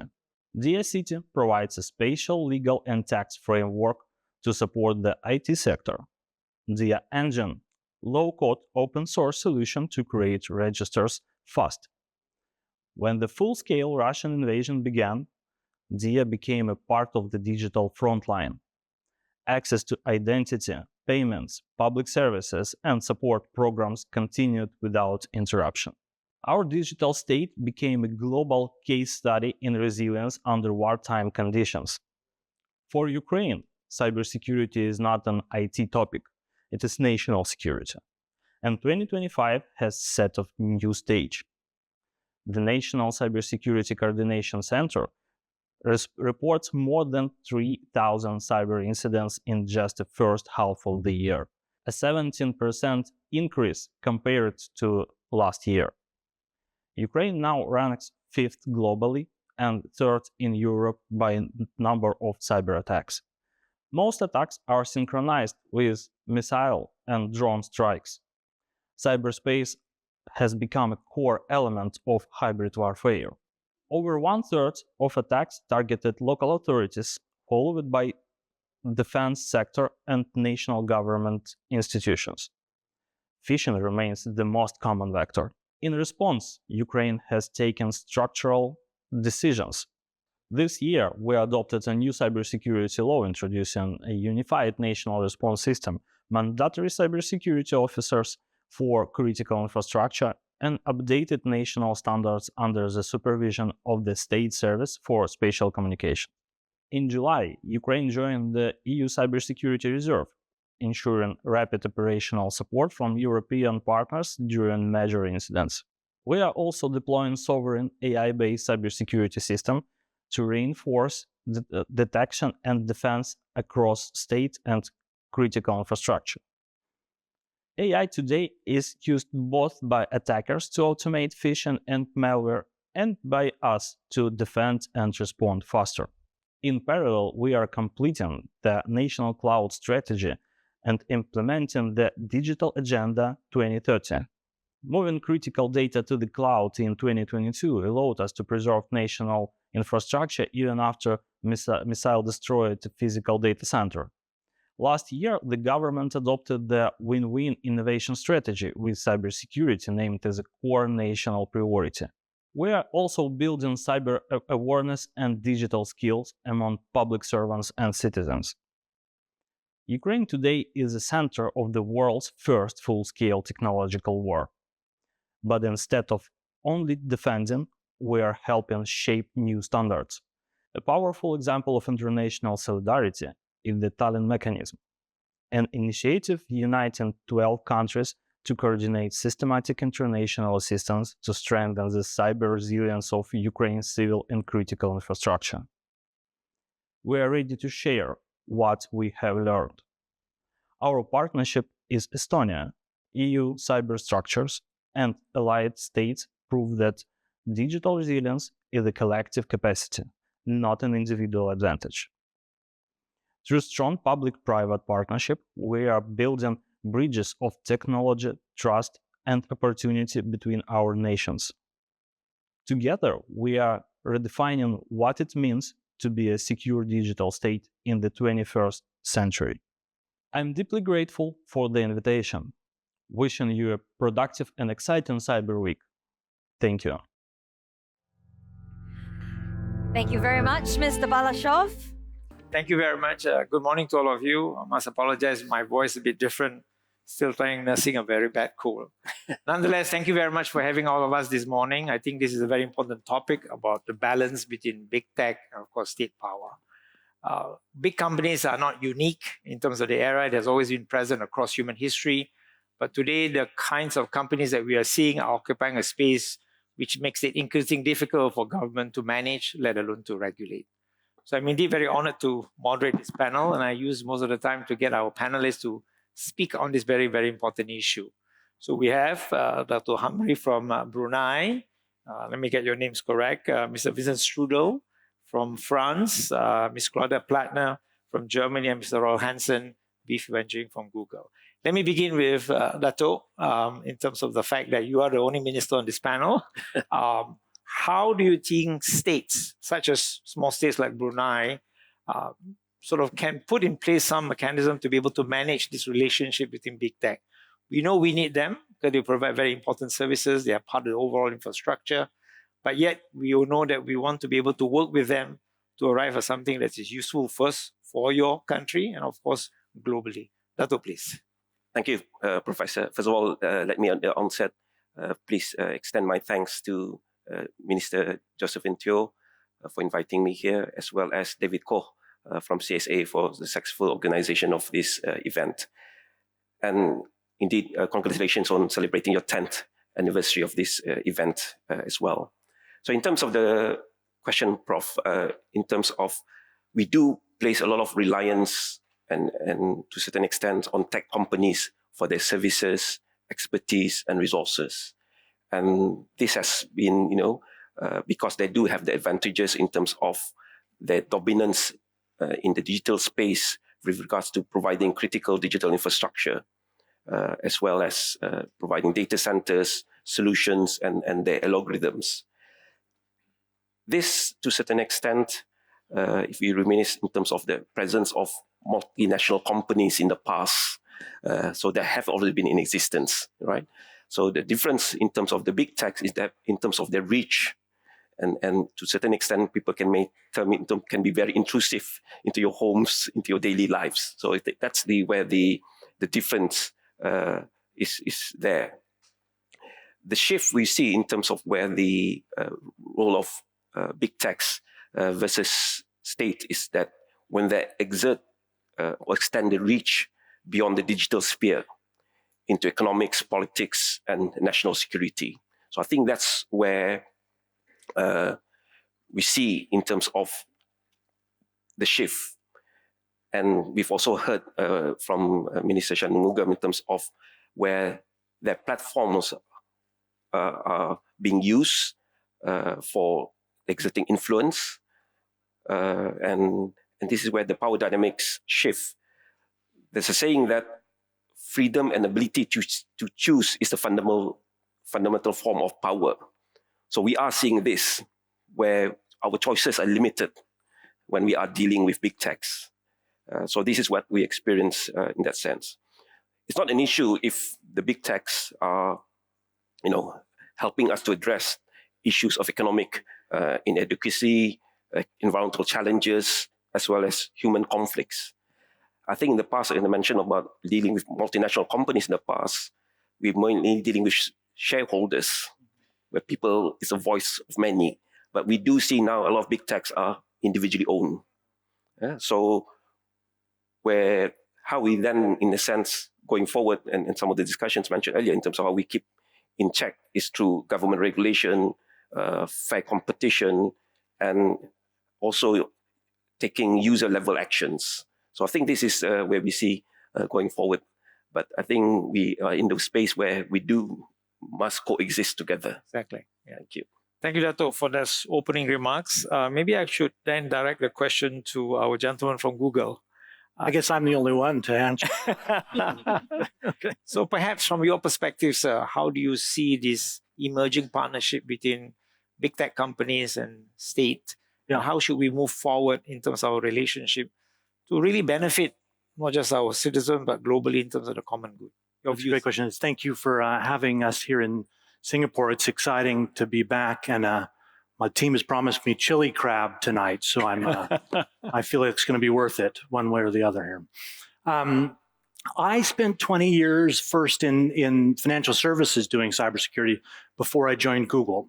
And what became clear to the question is that you could help your customers for one bank. But in the world we're all sort of talking about today, I realized every sector, every country was going to confront many of the same problems, or at least variations on the same problem. So just as a couple of examples, given the sort of the panel here and where we sit, one, working with both France and Germany in particular, we have developed a variety of, whether you call them sovereign cloud or data residency, data localization capabilities, using cryptography to work on access to data. So states could configure their own risk and management work, up into even including, in the case of Germany, T-Systems or Thales in France, where you could have a disconnected version of the cloud. The idea being that you don't want countries to suffer in sort of dead-end technology. You want them to get the constant update of the best technology while getting their configuration. So for instance, in Germany with the Defense Department, we have using that technology. The other example, and I see David Koh out there, I really was a great example of this a few years ago when scams and frauds as became a much bigger deal, as everyone was using the internet in some way or another. And we worked together to actually innovate using AI, in many cases before it was sort of the popular technology that it is today, to get ahead of those kinds of issues. I raise it not just because of the partnership with Singapore, but because of this example. We then rolled it out regionally and across the globe. And so whether you're a big country or a little country, you get the benefit of it being baked in to the technology.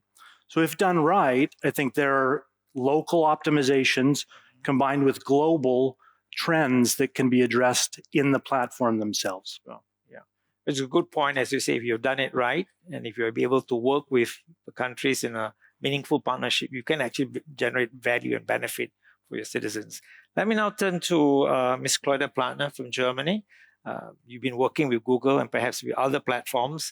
Perhaps you could share your experience in terms of how this relationship has been sort of built up over the years, and where will you want to build this relationship even further? Happy to. So first of all, thanks a lot for inviting us again. Really good to be back. When it comes to joining forces with companies, and I'm really would like to state that it's not just companies from the US, it's not just companies from one country or another. It's very much about trying to build the basis for trust. We're all facing, we're in a world where we're facing different challenges, and they all come from technology. So it used to be, we used to be fine with basically being successful in the economic sphere. We used to be fine, more or less, with being more or less successful in defense and this whole area of security. But now we're actually having kind of like a third world dimension, which is very much technology. And if we do not acknowledge this, then we will not be successful in the other two as well, because they're heavily intertwined. And if you want to do this as a government on your own, you're going to fail. Governments are traditionally not really good at, developing technology themselves, being the best entrepreneurs. Why would we? It's not our job. So therefore, partnerships with indeed companies that can help you deal with this and get the right kind of progress and success in is crucial. traditionally, we have not been so strong doing this in Germany, I have to say. So we're really catching up, to be perfectly honest. We have to invest a lot more heavily into public-private partnerships and get this indeed forward. I'd say we are on the uptake, but nonetheless, there is still more progress to be made. Sure. So we have worked with some of Google. We have also worked with others. We've also always said that we need to strengthen the national interests as well and national economy. So we're trying to balance this and get it right, which is not an easy thing to do. Never easy. Thank you very much. Mr. Shanmugam in his opening remarks mentioned that in Singapore, we will spend a lot more making sure that our critical infrastructure owners are up to scratch. Some of them are in the hands of government agencies and some of them in the private hands. Maybe Vincent could share some of the experiences in terms of how you as a regulator, I presume, in France, working together with your critical infrastructure owner and the private companies to bring them together to be able to build that kind of strength and partnership that we need to be able to tackle some of the new challenges that are emerging. Vincent, please. Well, it's my turn to say first that I'm delighted and thankful to be back here and to see so many friendly faces in the audience. So thankful to Singapore and to David Coe for inviting me again. When it comes to the global, I guess, distribution of power, it seems to me that whether they're operating by government, by critical infrastructure, or by tech giants, data, algorithms, infrastructure are instruments of power as of now. And they're increasingly crucial to governments to exert state responsibilities. They're enablers and they can be limiting factors. They're increasingly shaped by a small number of companies. That's a fact that we have to work with.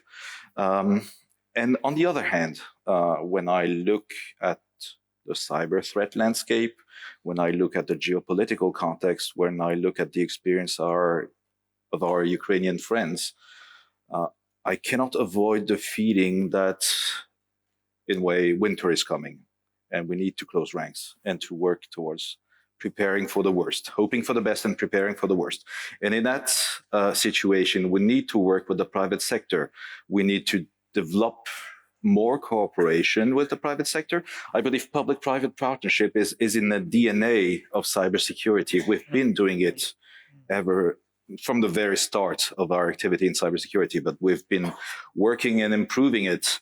But we also need to make sure that as governments, we remain able to act as sovereign states, that we can deal with our responsibilities, that we can ensure our resilience.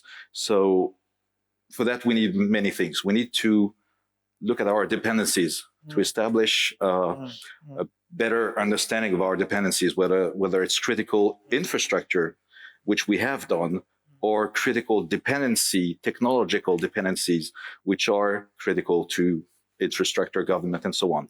We need to reduce such dependencies or put them under control in a way by diversifying, by finding new ways to use technology.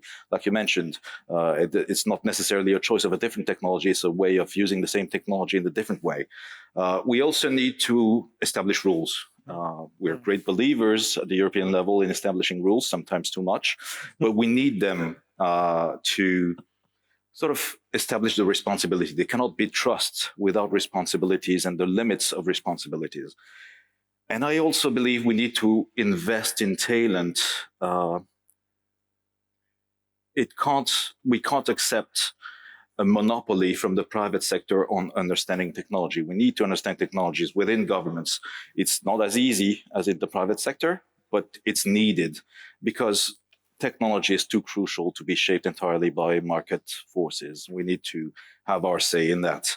So all of that means that we do not want to slow progress or to refuse progress. It's digital sovereignty is not isolation. It's responsible collaboration. It's responsible cooperation to make sure that technology is shaped in a way that meets our values, our collective responsibilities, our security needs. Thank you. Thank you very much. Before I open up the floor, I want to come back to Dato. We've heard basically from Google and two of our regulators From the government perspective, in terms of the relationship that you want to build with some of the private sector companies, we know we need rules, we need to reduce dependency, we need to understand the risk. But what happens when something goes wrong? How would a small country like Brunei deal with those kind of challenges when the big tech has the upper hand in terms of some of the data, the services that they go on? Your views, please, Dato'. Thank you for that question. So as I mentioned earlier, I think we have to admit we have to coexist. Yes. So I think fostering partnership is a key, and that is based on common interests, principles, and value. No doubt, divergence may evolve, and this typically comes from commercial interests or different sets of values and interests. So choosing the right partner is very important for us. And at the same time, what we've heard in the earlier panels as well is that common interests or values also include diversity. So this is also open to differences in opinion, but that should not also be in the way of fostering a partnership and collaboration going forward.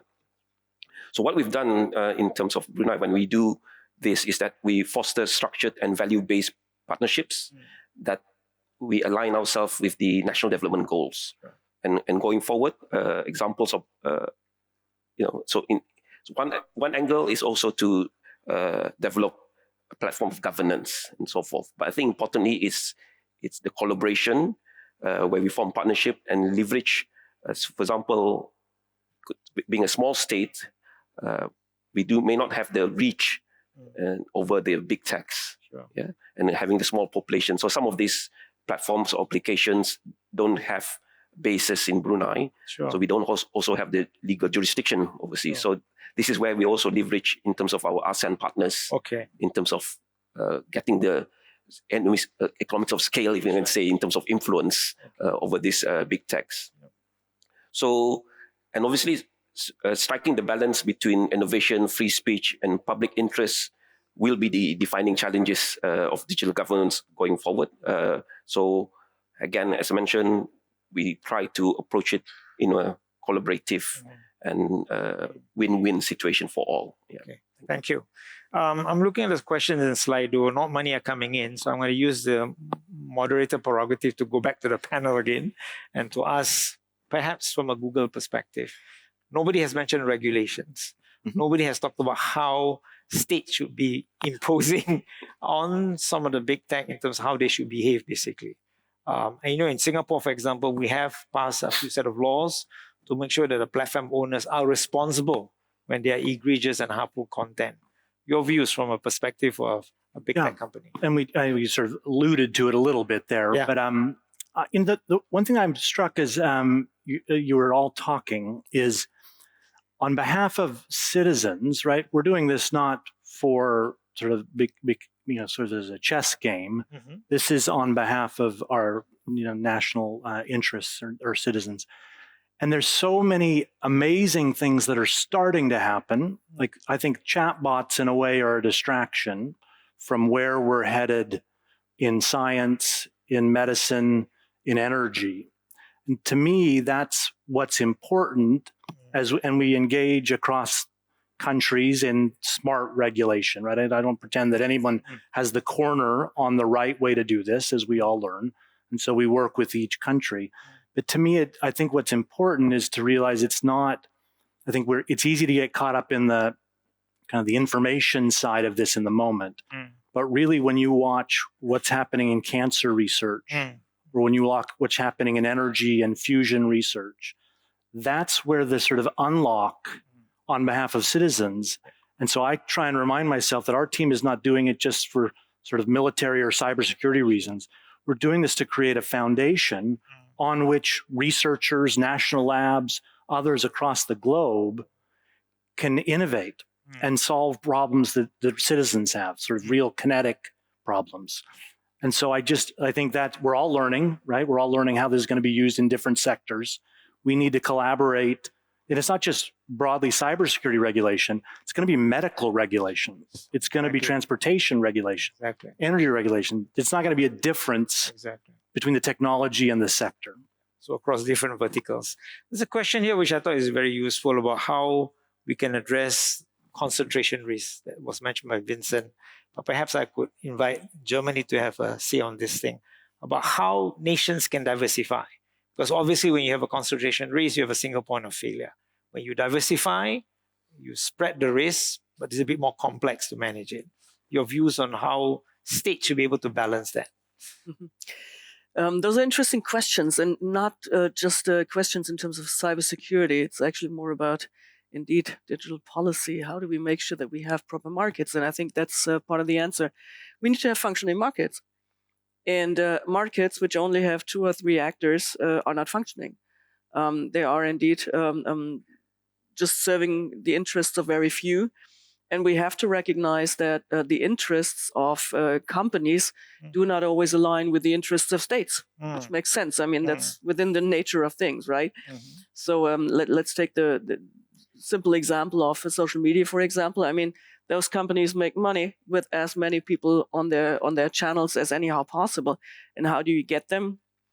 Well, we all know it's just spreading lots and lots of misinformation, all kinds of really, really bad stuff out there, which is ridiculous if you look at it. But nonetheless, plenty of people believing it.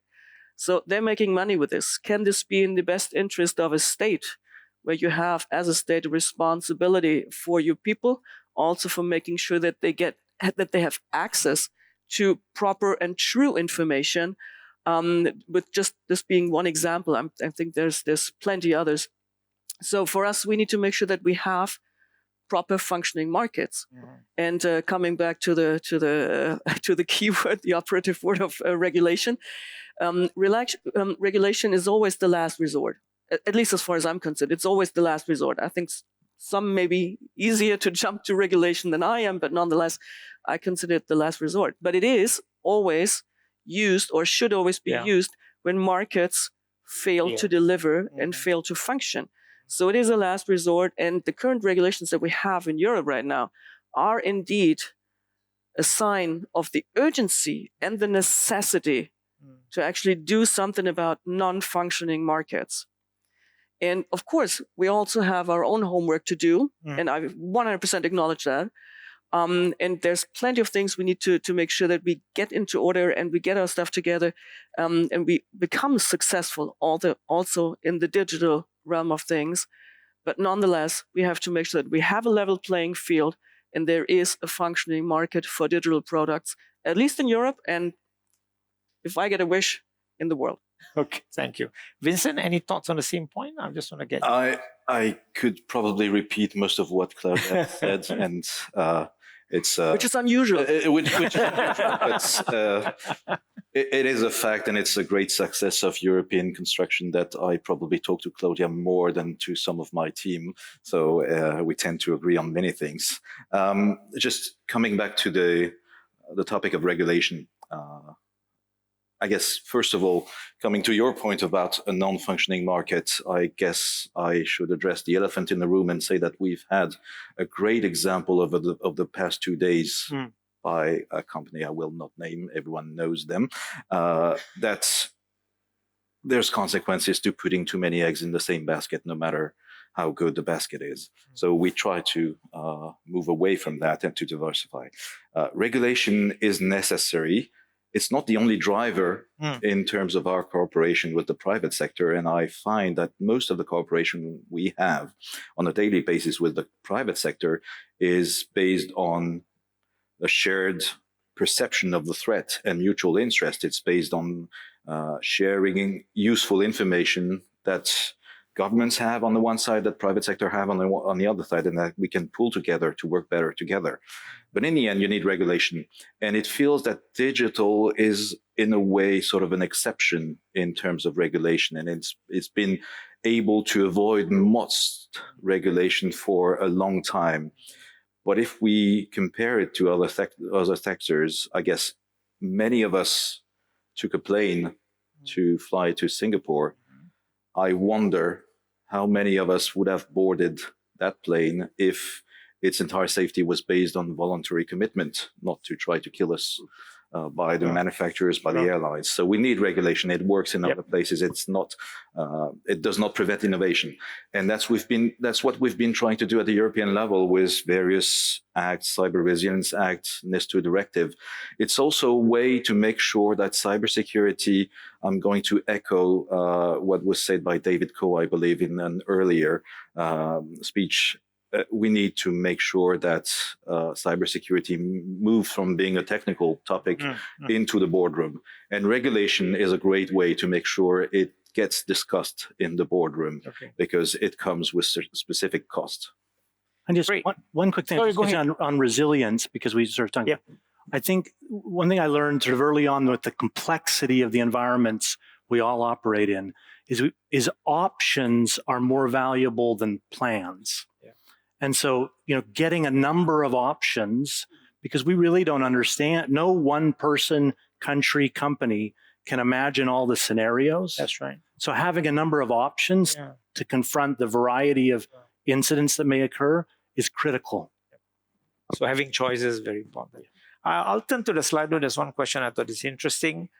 The question goes like this: how can state exert digital sovereignty without fragmenting the global internet, given that tech giants operate across borders more agile than governments, right? Because you basically operate in the whole cyberspace, while Brunei has a certain boundary of sovereignty. How do you then ensure that Brunei or other country, including Singapore, can exert that digital sovereignty, because it's very important for us, without really breaking up the whole internet? Any views? Anybody would like to take this question? I mean, just picking, I mentioned a little bit, but just to sort of double down on the sort of idea is that the trouble with the sort of sovereignty question is always, is it a physical question or is it a logical question? Well, the truth is it's a bit of both. And so it's a real engineering problem to design systems that can be configured locally and still get the updates that they need when they need patches or they need some sort of security capability. And so I think we underestimate the sophistication of the engineering required to do that well. And at the same time, we underestimate the sector or sovereign specifics. So we've got to come together around that question and make sure the engineering and the policy match each other's needs. I think just to share that view in terms of, so I think taking example of we're currently looking at our AI strategy. So I think when we looked at the digital ecosystem, we map out what is our role. Consumers, definitely. Do we see ourselves as a locator in terms of computing power and as well storage? Or do we see ourselves in terms of moving into the space of producers, in terms of what do you call this, the platforms and the applications? So this is where, to a certain extent, the view to a certain extent also, we do need some sovereignty. But as you mentioned, that may include a combination of both what you've mentioned, a bit of the engineering aspect, but in terms of not being held ransom as well. So I think this is the balanced approach that we need to look at ourselves going forward in terms of where we do not also want to be entrapped. So that's always the conscience. But again, as I mentioned, this even going through that road is also still working with companies, big techs, technology developers. So it would not be a government going alone. True. So the conclusion is that we have to live with big tech. We have to work with big tech. Big tech is proposing. You can say that with more enthusiasm. We have to. Right. What you're saying is that we have to create partnerships which are unique for each country in terms of the needs. Let me end by one question which I thought is interesting, because we are talking about technology, and of course this morning we heard about the emerging technology, AI, quantum, and so on and so forth. In this new emerging technology space where big tech is an important player with the states, how can both the private and public partner better going forward, right? Because new technologies will bring new challenges for each country, big or small, but we need to rely on the big tech to work together to deal with some of those downside. Anybody would like to take a stab at that? A few ideas. Sure. First of all, we should not confuse private sector and government. We have different responsibilities, and trying to equate both is leading nowhere, I believe. So we should speak from each other's, speaking and responsibilities. Second, I guess with evolving technology and especially AI, there's a lot of importance in establishing facts and keeping it fact-based, and decision needs to be fact-based. So again, that goes back to the talent and the knowledge and the skills from both parts. And we need to build skills and understanding of technology in government, in academia, in civil society as well, and have a discussion based on facts. And that leads to proper regulation and proper cooperation. And it's sometimes missing from the AI debate, especially. We have about 30 seconds. Claudia, any last word before I ask Dato to close the chapter for us?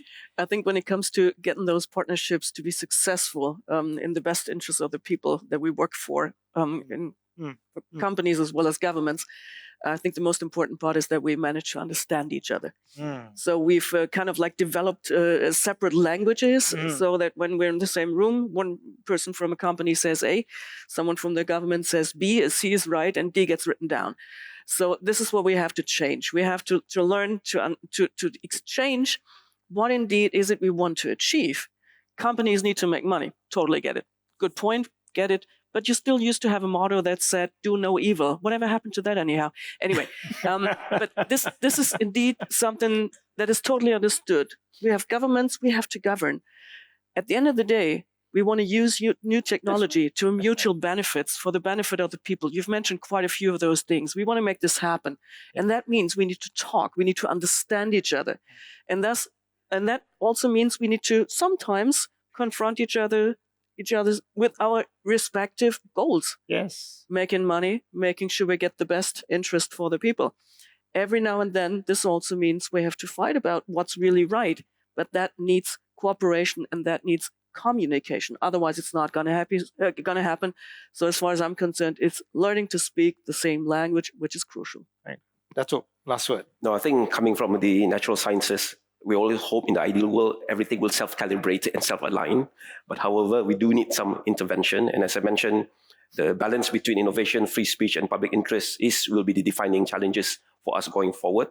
But I think it was also mentioned in the earlier panel, and I think quoting the book from Timandra Harkness, technology is not the problem. Okay. So I think that's what we need to address. Thank you very much. Put our hands together to thank the panels for a wonderful conversation. Thank you very much, Professor Jakob. I'd like to invite Professor and our panelists to join us for a photo together, please.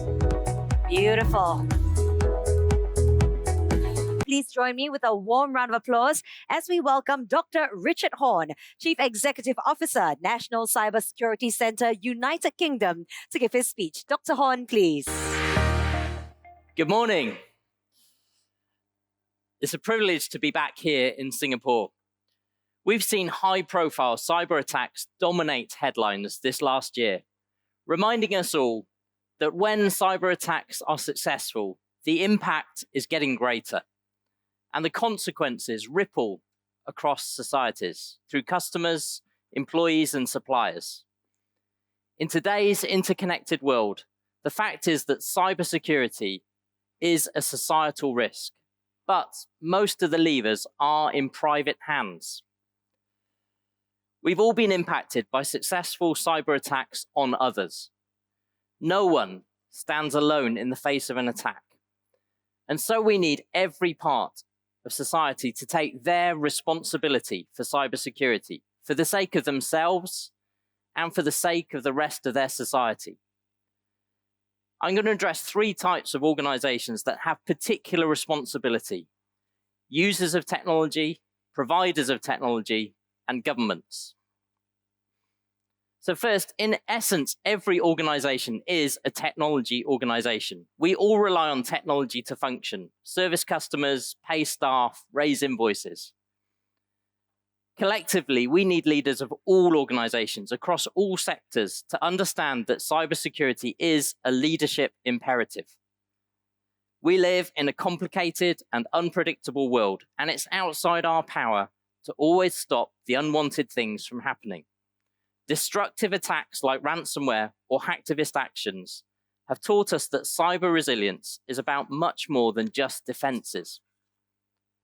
Every organization must know how they will keep their services running should an attack get through, which is why last week at the NCSC's launch of our annual review, my message to leaders was clear. How will you continue when your IT is gone? It's a horrible question, but so many organizations now have to face it.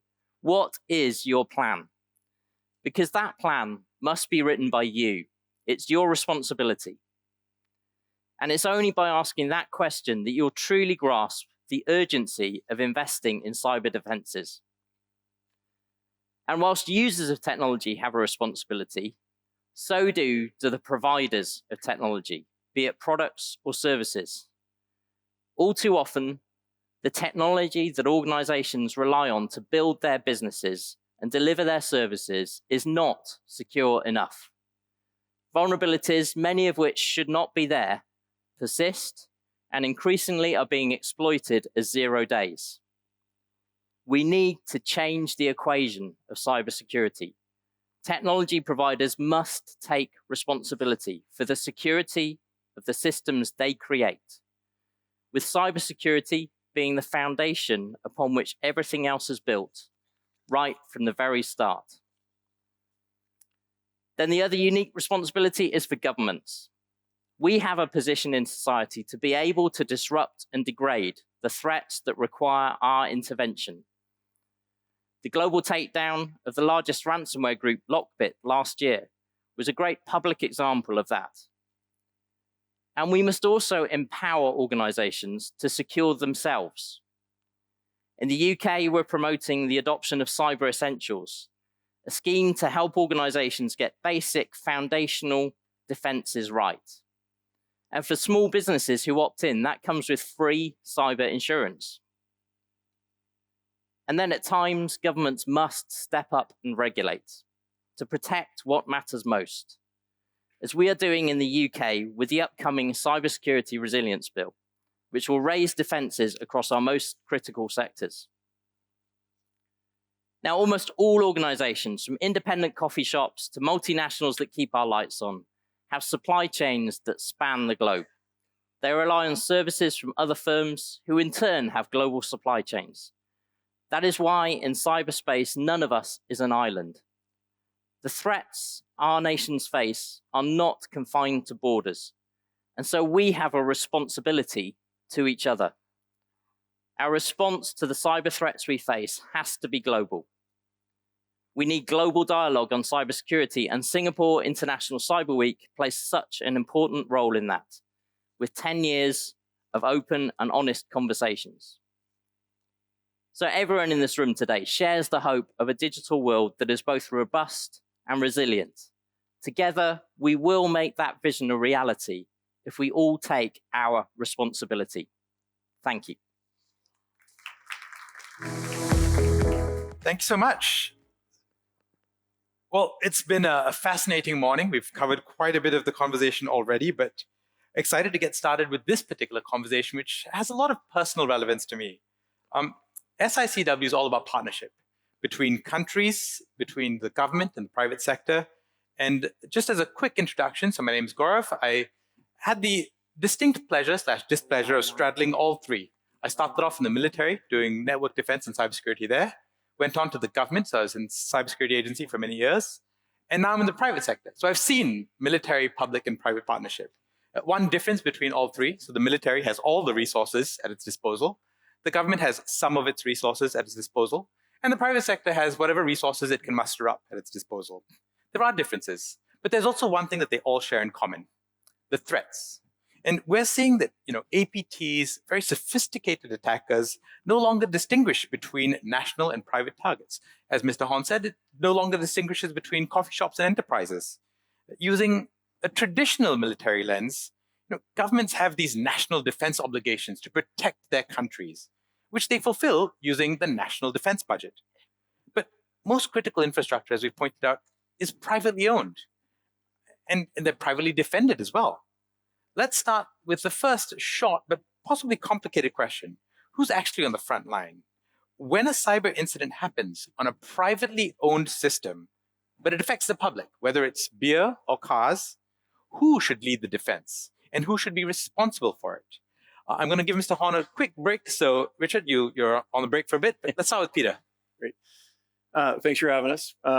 It's a great question with a complicated answer, but I think, in the United States, obviously the private sector is really on the hook to protect itself. And only in the case where we really have state actors, in most cases, there are other examples, but when you have a very sophisticated threat actor, does the government usually get involved? And we have a very collaborative system in the United States where the government very frequently will call up a private sector company and offer to help or make them aware of something that's going on, and usually there's a strong partnership there. But as we have an open free market system, companies are responsible really to protect themselves. You can argue if that's right or wrong, and they're rewarded or penalized as a consequence of the free market. And there are regulations and best practices that the government is more and more starting to enforce. There's some legislation out there.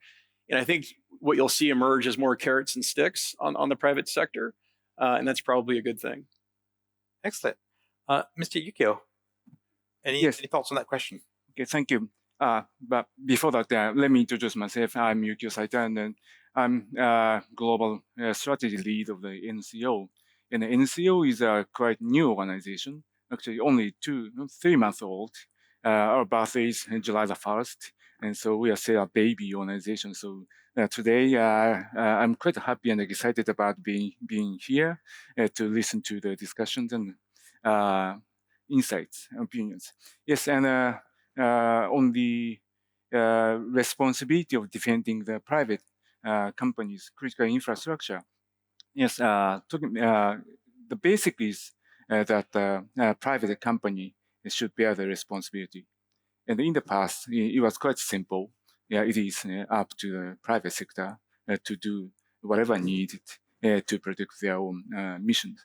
But as we all know, the situation has become complicated, and so that's why we have introduced a new law on the cybersecurity. We enacted the new cyber law, which is called Cyber Responsibility Capability Strengthening Act, and the main pillar is one of public-private partnership strengthening. And the second one is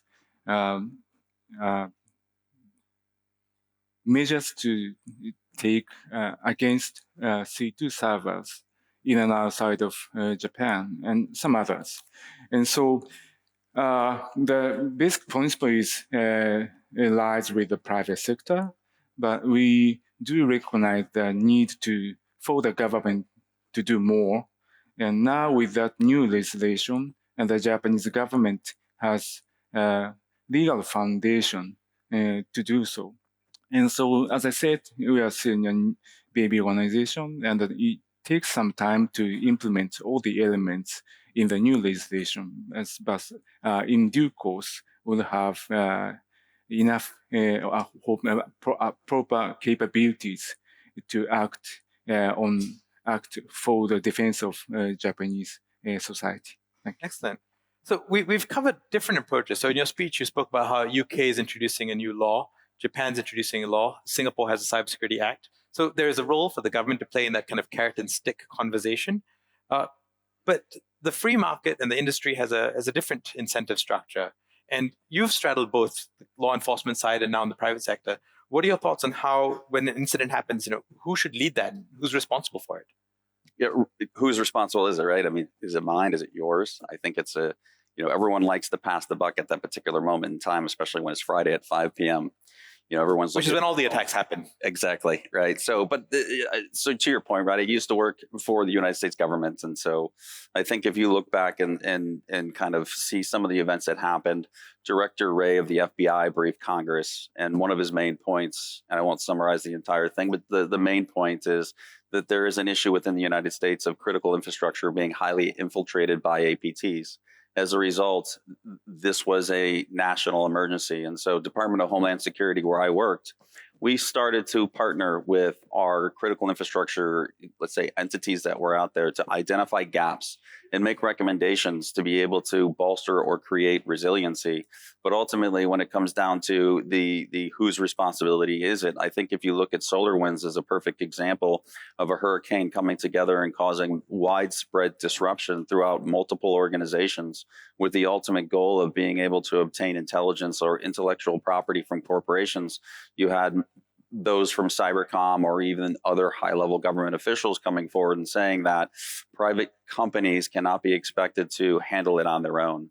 There needs to be a collaboration between the public and the private sector in order to be, let's say, as resilient as possible. And so information sharing, now the good thing is, where I currently work at Recorded Future, this is a lot of what we currently do in terms of partnering with a lot of governments, not just in the United States, but we expand the globe.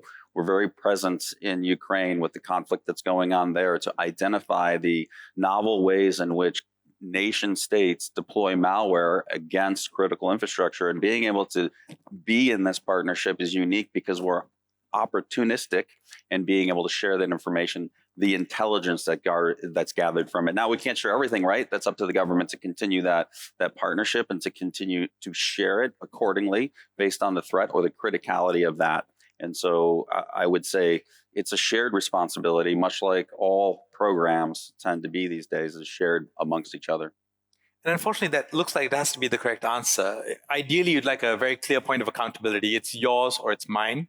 But it does look like some form of shared responsibility is going to be inevitable. Maybe from the UK's experience, how do you think this model of carrots and sticks is going to evolve as the law comes out? What kind of carrots and sticks would make it incentive compatible for the private sector to work together with the public sector? So I think it's a really important point that shared responsibility doesn't mean it's the other person's. It means everyone's stepping up and taking their responsibility. And those who have played team sports, shared responsibility means actually taking personal responsibility. And all organizations need to take that responsibility. And those three types I talked about, we need each to step up. Each one can't do it in isolation. And I think it's really important to recognize that most of the threats we face are not that sophisticated. The vast, vast majority, even nation state ones, if a nation state doesn't have to use its most sophisticated threat, it won't. It'll use the simple ones. So the more we can get producers of technology, users of technology to step up and be able to defend themselves as they need to defend themselves, then the more we'll have the capability for governments to be able to plug in and help when there are the more sophisticated threats. Absolutely. Leading into the second kind of question, I have a very controversial opinion, which is that actually in an era when it was only APTs, state-sponsored, very sophisticated threats, private sector was less concerned with cybersecurity. But now that ransomware is the prevalent threat, ransomware is a private sector problem because that disruption has huge implications and impact on revenue. So ransomware has democratized, to some extent, the threats that companies face, which means that they do need to invest in that protection. Governments still do need to step in, but when they do step in or are allowed to step in for the defense of these privately owned systems, how should we be thinking about their roles and the responsibilities and the risks of government stepping in to defend or support the defense of private sector? Maybe we start with Richard. What are your thoughts on where the government's reach stops and overreach begins, or where those lines should be? Yeah, and it's a really interesting point because all businesses are built on technology. So the more, those businesses have to control their technology. So government can't take over control. At the end of the day, you're making choices all the time around how you secure your email, how you let your people log on, who has access to what, and so on. Government's not making those choices for you. And so it's your responsibility. So I think there is a really clear line, and government can help, but government will never be able to take over because A, it's not their responsibility, and B, they don't know the systems because they're complicated things and only the people who built them understand them. Do you think that extends to infrastructure that becomes large enough to become national? So telecommunications, cloud is now becoming almost at national level. Does that argument still apply? I think absolutely, because as soon as government takes control, government is interfering in a business, and there are a whole load of implications with that. So I think we're really clear when we help an organization respond to an incident, we don't take over. We're there to help and support and make sure they get the expertise and the support and the help they need. But we're not taking over, because that wouldn't be right. Gaurav, if I add, please, Peter. Yeah, no, It's going to come to you anyways. I think we're getting smarter collectively about this and taking more of a risk framework in mind, thinking about the risk of, industry, blast radius, things like this, and how involved then government should get to help protect that. I think we're getting better at thinking about that. And, given the state of most enterprises really not being up to the task to face some of these really sophisticated threat actors that may just be going after money, but still are very sophisticated, to some degree, we need government involved and maybe more involved in a lot of cases, because otherwise we won't rise to the task. When you say more involved, what do you mean by more involved? What kind of involvement do you think makes sense? So there are some laws on the books or getting passed in the United States that start looking at more thresholds of what's considered to be critical infrastructure, but then also what is required of those entities. And so it kind of gets back to carrots and sticks a little bit more. So carrots is education and awareness and all of that. Sticks is, no, your job is to maintain a certain level of proficiency. We will help you do that. We will help you, maybe achieve that. But there has to be maybe more consequence in some cases to bring everyone to the table. And it's not to say I'm advocating for more, punitive situation, but it's more that to rise to the challenge, I think we need maybe more immediacy. And that, in my mind, comes through more of adding some more sticks to the equation, so to speak. That's fair. One of the feedback that we heard as we were discussing Singapore cybersecurity law was that implementing it through law forces a leveling of the baseline. So it's not that one company is doing more and the other companies are doing less. Everybody has to do at least the same amount, which is then competitive. It's fair to everyone. You're not penalizing one company for overinvesting in cybersecurity or penalizing them. Everybody has to do the same, which is a great starting point. Not good enough, but at least a good starting point for everyone. Yeah. Ms. Yukio, your thoughts on this? Yes, talking about the critical infrastructure, actually, we do have a basic action plan for the critical infrastructure, setting the baseline for all the critical infrastructure companies. In addition to that, based on the new legislation, for a certain number of critical infrastructure companies, we will set extra obligations. For example, one to report register the critical core devices and systems that whose failure would impact their operational services. And there will be a new reporting system for them to report to the government in certain cases. But again, those systems are under still, elaboration based on the new law. So we'll see what would be like in the future in due course. And the second point is shared responsibility. Yes, this is quite important concept, but if we share something, the division of labor or division of responsibility would become unclear. But one thing is certain is that we could share information. Information sharing is a critical foundation for collaboration. And so again, based on our new law, we will introduce a new information sharing system whereby we can, again, I believe, Singaporean government, I believe, that we could share classified information utilizing the clearing system, which was created by another set of law, which is economic security law. So in due course, we will be able to share information, classified ones, with the private sector. Rich, you spoke earlier about kind of this idea of information sharing and intelligence sharing and how important it was. At the state-to-state level, there's plenty of mechanisms to share that information. Do you think that the private sector needs to be a more integral part of that? And what role do you see them playing in this kind of responsibility to actually take the actions? If you're going to tell a private company you need to defend yourself better, are you going to tell them against who and why and what? So that's an interesting question, right? Because I think there's been a purposeful lack of that direction.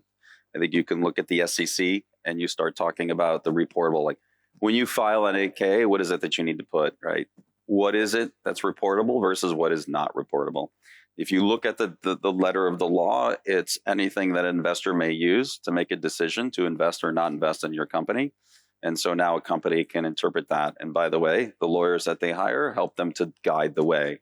If you look at any of the frameworks, whether you subscribe to ISO or if you're a SOC 2 organization or others, right? They don't tell you that you have to have a firewall, that you have to have an XDR system, that you have to have a SIM. They don't say that. They only say that based on the risk or the information in which you contain or have access to, the security should be equal to or above what it is that you own. And why is it that they don't want to be prescriptive when they tell you what it is that you should be deploying? It's a simple answer.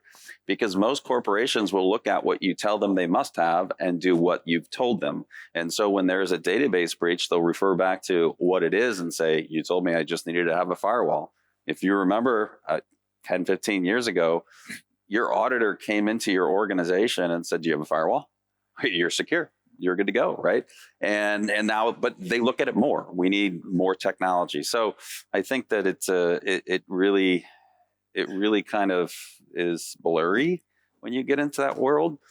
So I think when I have conversations with organizations, a lot of it, because of what I currently do, is using intelligence helps to be able to create a strategy within an organization that has a specific outcome. And that outcome can be your business runs uninterrupted and the business continues to survive and thrive. Where is it the government should come in providing that? I had access at one time with the US government to, let's say, non-accessible data. When you bridge the gap of life and safety, I really believe that's the point, right? Where you need to make that decision, because I think, let's not forget about this. Cybersecurity isn't just protecting data, information, and systems. It is about, especially critical infrastructure, it is about life and safety. If the water well is poisoned, now you're talking at catastrophic events. If the dam floodgates are opened, there's catastrophic events. So I think these are where you need to make these decisions. And trust me, they're not easy. And just like with intelligence, it needs to be accurate, it needs to be timely, and it needs to be relevant. Any one of those three that are missing, well, you either have a data feed, you have old news, or you have white noise. I'm going to stay with you because I think this conversation about how the private sector and the public sector operationally work together is an important one. And I think in the last kind of few years, there have been some advancements, some progress in how they work together to actually stop, ideally, well, disrupt at least, maybe not stop, but disrupt ransomware activities. Maybe share your thoughts a little bit on how you see that, how you saw that process working, what lessons we can learn, especially for the audience here who go back to their own countries and think of how they can work together with law enforcement across the world to make some impact on this threat. Yeah, I think Mr. Horn hit it on the head when he started opening and speaking about Lockbit. But before I talk about Lockbit, let me kind of rewind a little bit in terms of my career and where I was at. And so I very quickly in my career got into the cyberspace, cyber threat intelligence, undercover operations. And one of the issues that we always ran into was the free flow of information. If you looked at it or compared to the enemy, or not, I shouldn't say the enemy, that's the wrong word, sorry, the adversary, right? So when you look at the adversary who you're looking at, information flowed almost instantaneously. It was able to just get onto an ICQ, if people remember ICQ, or a chat channel and type in, I need a exploit for X. Here you go. And that was information sharing. But when I was doing it, I had to go to the Department of Justice. I had to file the legal paperwork. They had to then talk to the Office of International Affairs. They then had to formalize it. And then they ended up going to country whatever to be able to speak to the Ministry of Foreign Affairs and then transmit that data. Then that data was interpreted by them, passed off to the Ministry of Foreign Affairs, Prosecutor General's office, and then down to law enforcement. And then now the process had to go back in reverse.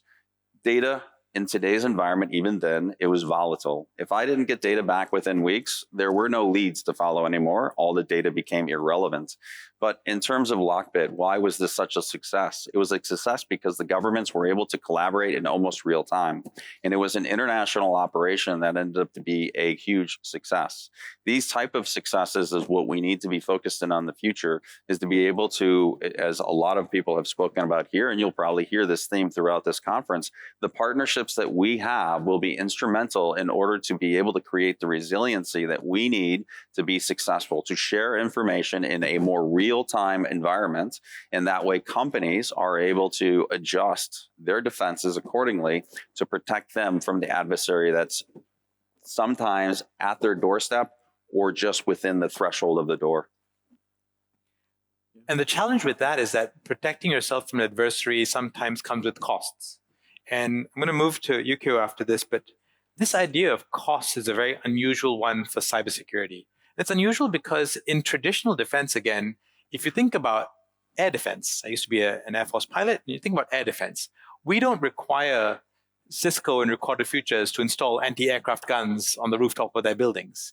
The government takes care of that from the defense budget, and we say, you don't do it, we'll do it for you. We'll buy fighter jets, we'll buy the anti-aircraft weapons, and we'll protect the airspace against sophisticated state-sponsored air threats. But for cybersecurity, the conversation flips. Like, well, you need to defend yourself against sophisticated state-sponsored threats because of this complexity of the technical architecture being within your control, not mine. And so because that geography no longer matters, the boundaries are not clear anymore, private sector has to bear that burden of the cost of defending themselves. And again, when I stepped out of government and went to the private sector, I worked with an MSSP. We had a SOC, 24/7 SOC. And every time the national alert level kind of spiked a little bit, my guys had to work 24/7 overnight shifts. I mean, we worked 24/7, but we had to double the shift manning. We had to increase our alert status. And all of that came with costs that the company had to bear, probably with some reason, but not always made clear. How do you think that this conversation will evolve over time? Maybe Yukio, you're implementing a law now that's going to require private sector to do more. Has there been feedback about costs and how you think of handling this conversation? Okay, thank you. Yes, this is a quite difficult question. And again, going back to previous my comment about information sharing, and in addition to that, based on the new law, the Japanese government now have the authority, legal foundation to take actions, take measures when we think the attackers are APTs.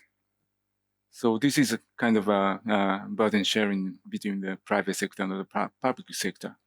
Yeah. So when the government confirmed, the attack was serious, and when we deem government actions measures are essential to defend the infrastructure, the police or the self-defense forces could step in and take actions. But of course, this is a quite strong tool, powerful tool. So we take quite a cautious approach. We'll set up a new independent authority to judge if it is appropriate or not to take actions to access the servers in and outside of Japan. And if those servers are supposed to be outside of Japan, we will, the police or the self-defense forces will consult with the foreign minister to see if those actions are in line with international law. So we'll take a careful approach, but we do have now the authority to take actions when it comes to APTs, attacks, and the cost sharing. Yes, at the beginning I said that the private company should bear the responsibility.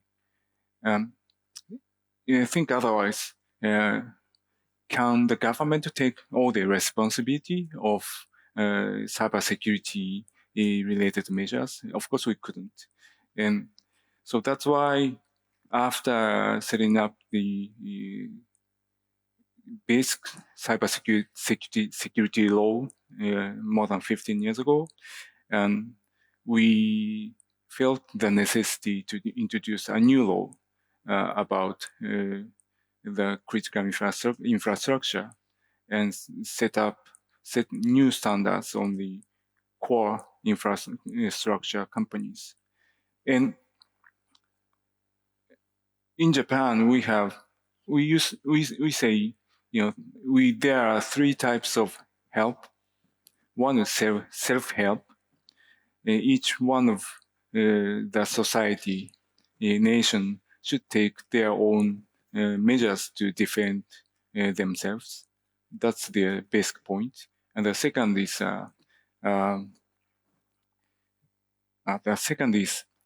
sorry, Ash. Mutual help, sorry, mutual help. You know, for example, water industry or energy industry, they have their own association, and the association could take some actions for the industry, setting voluntary guidelines and others. And then it is government help, government assistance. Where we see necessary, we do share the cost for the individuals, for SMEs, for the critical infrastructure companies. It all depends on the context and the situation. But as I said, we see the necessity. We do recognize the moral, increasing role that government is expected to play. So we will redouble our government efforts in terms of protecting the society. If I may go off, I might take slight issue with the analogy you used in that I think the vast majority of threats we face are not the digital equivalent of fighter jets and missiles coming in. They're the digital equivalent of thugs kicking the doors down. And it is, if you're a bank and you're entrusted by your customers to look after their money, their valuables, it's your job to lock the doors. It's your job to get security guards. It's your job to set the alarms.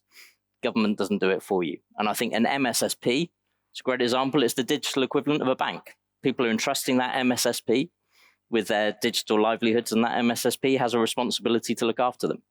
And the vast majority of attacks are not like missiles coming in. No, absolutely. So I think I pushed the analogy very far, but you're right that it's a lot more like crime on the streets. You do have some responsibility. Of course, there are policemen walking around to make sure that it's not rampant crime. But at the same time, you still have to lock your doors, lock your windows, and so on. It's a great extension to that. Maybe Peter, any thoughts on how you think the costs of protecting all of this infrastructure should be thought through? Yeah, listen, I think there needs to be a balance, because I think the average industry, has no chance against a nation state backed threat actor, right? So that example is pretty clear that you need government help. If you think about where we're going with AI and agentic AI specifically, we look at sort of the cost of the kill chain and what a government-backed threat actor can do today because they have the budget, they have the time, versus a cyber criminal that's just going for that lowest cost, highest return hack. We're going to see much more sophisticated threat actors emerge using these tools, and they're going to be much more commonplace. And so when that happens, now how does enterprise defend itself? Does it now become a higher national priority? And I think that's a really important question, because I think we're going to see that reality very, very soon. And I don't know that we're prepared for it. And so I think, the example of Lockbit, which is maybe how we are on our best day today. I don't know if we are like that every day, but it's a great example. And I think about it as like a rapid response and incident response, right? Do we have a rapid response capability as public and private sector that can meet these challenges? And so I think just, weeks like this and these folks like us getting together to talk about it, it's super important, because in my own view is we're not ready, and we need to be doing a lot more. I'd like to just add a little bit in terms of the dive deeper, if you will, on the no chance ideology, and to kind of at least set the stage of why when we say you have no chance is this, so it's impactful, it's meaningful. But let's dive just a little bit deeper, and I won't take much time to go down this way. The reason it's no chance is because when an adversarial government is targeted in organization, they don't care about monetary return on investments. They don't care about time. They don't care about money. They don't care about resources. And so it's unlimited, because the goal is completely different. Why is it that SolarWinds was so impactful to all the other organizations? It's because of what the type of data is, what they were trying to achieve. That data can become priceless. And so there is no bridge too far. There is no expense too costly. I think this is the reason why, when you say no chance, dive deeper and to understand that. And so you, as a private organization or a public organization, of what you're up against. And this is kind of what you're up against. If you think about, right, F5, the recent example of a nation state targeting an infrastructure, highly utilized infrastructure system for corporations, they probably planned this for years. Financially motivated threat actors, and believe you when I say this, I've read the logs, I've seen the people, I've interviewed the people, I've debriefed the people. It's all about the opportunity to continue, right? So if it's too much, it's too difficult, they move on very quickly. Nation states, that does not apply to. So we've got, first I wanted to say that I was trying to get through the entire panel without mentioning agentic AI, but Peter, you broke the streak. So we are now every other tech panel in the world. But I think it's an important point to make because you've got this split now. You've got on one hand your APTs that are getting even more sophisticated and the access to these tools is making them even more dangerous. On the other hand, you've got this industrialization of threat actors. And it's become, as I put it earlier, it's gone from B2B to B2C. It's consumerized. They're attacking anything that they can on an opportunistic basis, which means the ransomware amounts are going vastly lower, but the scale of attacks is increasing. So you've got these two huge risk problems that you need to deal with. And I'll cover that a little bit later, but just keep that in mind. We have a question from the audience here, and it's an interesting one that taps on a little bit on the role of private sector in the space of liabilities. And how do we think about imposing liabilities on the private sector, but at the same time also managing liabilities when an incident happens? Do you go in there with your carrot first, your stick first, your offer of help, or the punishment first? Maybe I start with Richard. What are your thoughts on this? I think you have to help first. I mean, if you accept the premise that a risk to an organization is largely a risk to society, then the first priority for society has to be to help. So I think absolutely you have to help. But there has to be a clear expectation around what we expect of organizations to not get in that position. Peter, any thoughts on how you think liability plays out in this? And SEC has some liabilities, the private sector has some liabilities, but it's not quite. So you would say, like, let's use SolarWinds as an example, which unfortunately I had awareness of with a former company that I worked at, where we were actually the first company to report it. When I was at Mandiant many years ago. So in the case of SolarWinds, there were lawsuits and there were vendors that were sued, and you could sort of argue, was that fair? Because you had a very sophisticated threat actor that literally went into a supply chain and changed code and did some amazing things, right? And so, is that the right next step? And I think it's a good question. And I think it's sort of the United States, how we balance a market economy where the market's supposed to correct itself, but at the same time, we want to also be punitive when there is a view to being negligent. And I think the most important comment is what Richard said, is we should always start by helping. And I think then we look at punitive damages and negligence and things like that. I think they have to be on the table. But in the case of APTs and all that, I think perhaps that was maybe not the best approach. Excellent. Yukio? Yes, quite a difficult question, and liabilities in the private sector. And, we've heard a lot about trust between the private sector and the government. And so when we talk about a partnership and trust among us, liabilities is a quite a difficult question to address. And stop here. No, it's a really difficult question to address. And in fact, tech is one of the few industries in the world where liability is not quite the same as in the other parts of the manufacturing sector. If your toaster explodes, it's the manufacturer of the toaster's fault. There's some negligence there. If you blue screen, there's an end user license agreement which you've accepted. How does that think about, how do you think about liabilities in that context at the individual level, but also at the kind of national level when your company or your country depends on certain systems to be up? Any additional thoughts you wanted to share on that, Rich?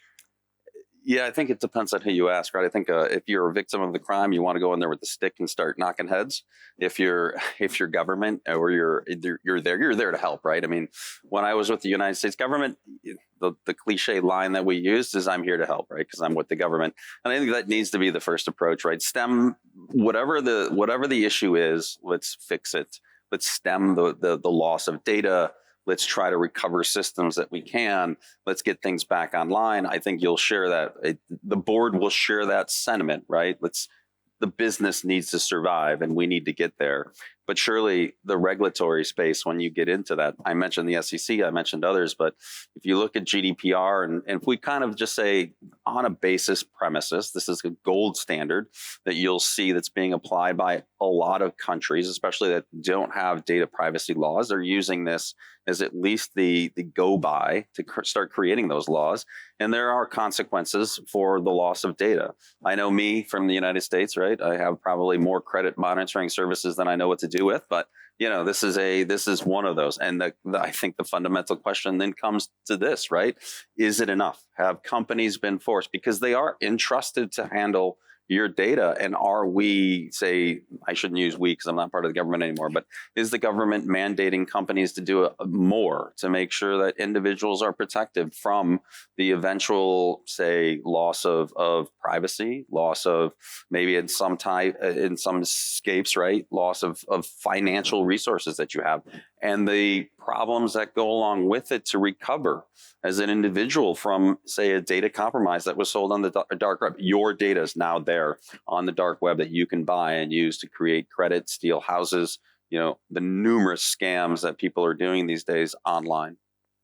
I mean, there's some complex dualities at play here. First, for organizations like NCSC or CSA, you have a duality of being both the regulator with the stick, as well as the support agency with the carrot. Like, I'm here to help. But I also have the law on my side to then impose penalties and consequences on you after that. So there's that duality. There's also the duality for the company itself. It's like, yes, I am the victim. I was attacked by a very sophisticated attacker, but I also have this responsibility and burden to my customers to protect them. So you've got that duality to manage as well. And both are always competing intentions. But we do have 2 minutes left. I'm going to kind of get to the last question, which is looking ahead to the future.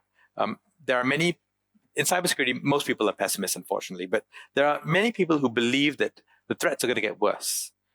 What would you think an ideal public-private partnership looks like maybe 5 years from now? If you had a magic wand that could make anything happen, what would you want to change? And I'm going to ask a very specific kind of add-on to the question, which is not just to address the elephants in the room, but also the mice. We've been speaking a lot about the big enterprises, the big companies that drive essential services. But most attackers don't attack the big companies anymore.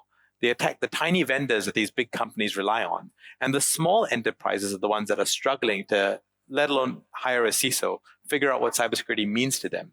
So how can the public-private partnership evolve in the next 5 years to think through managing that huge swath of companies and industry to deal with the threat? Maybe Richard, can start with you. Yeah, so just to be clear, in the UK, the NCSC actually isn't a regulator. So we're the regulation happens separate to us. I think the small businesses is a really important point. In the UK, we have the scheme Cyber Essentials, which is the basic foundational stuff like patching, getting your identity access right, and that kind of thing. And for small businesses to get that, which is quite straightforward if you have a small IT system, if you get that, then you can opt into free cyber insurance, which comes with the 24/7 helpline provided by the insurers that gets you the access you need if you have an incident. And I think it's things like that where the carrot and the stick go together. If you do what you should do to protect yourself, then here's something that will really help you if an attack gets through. Excellent. So I don't want to steal any time because that's exactly what my startup does, Cyber Essentials with the insurance, but we're going to move on. Peter, any thoughts?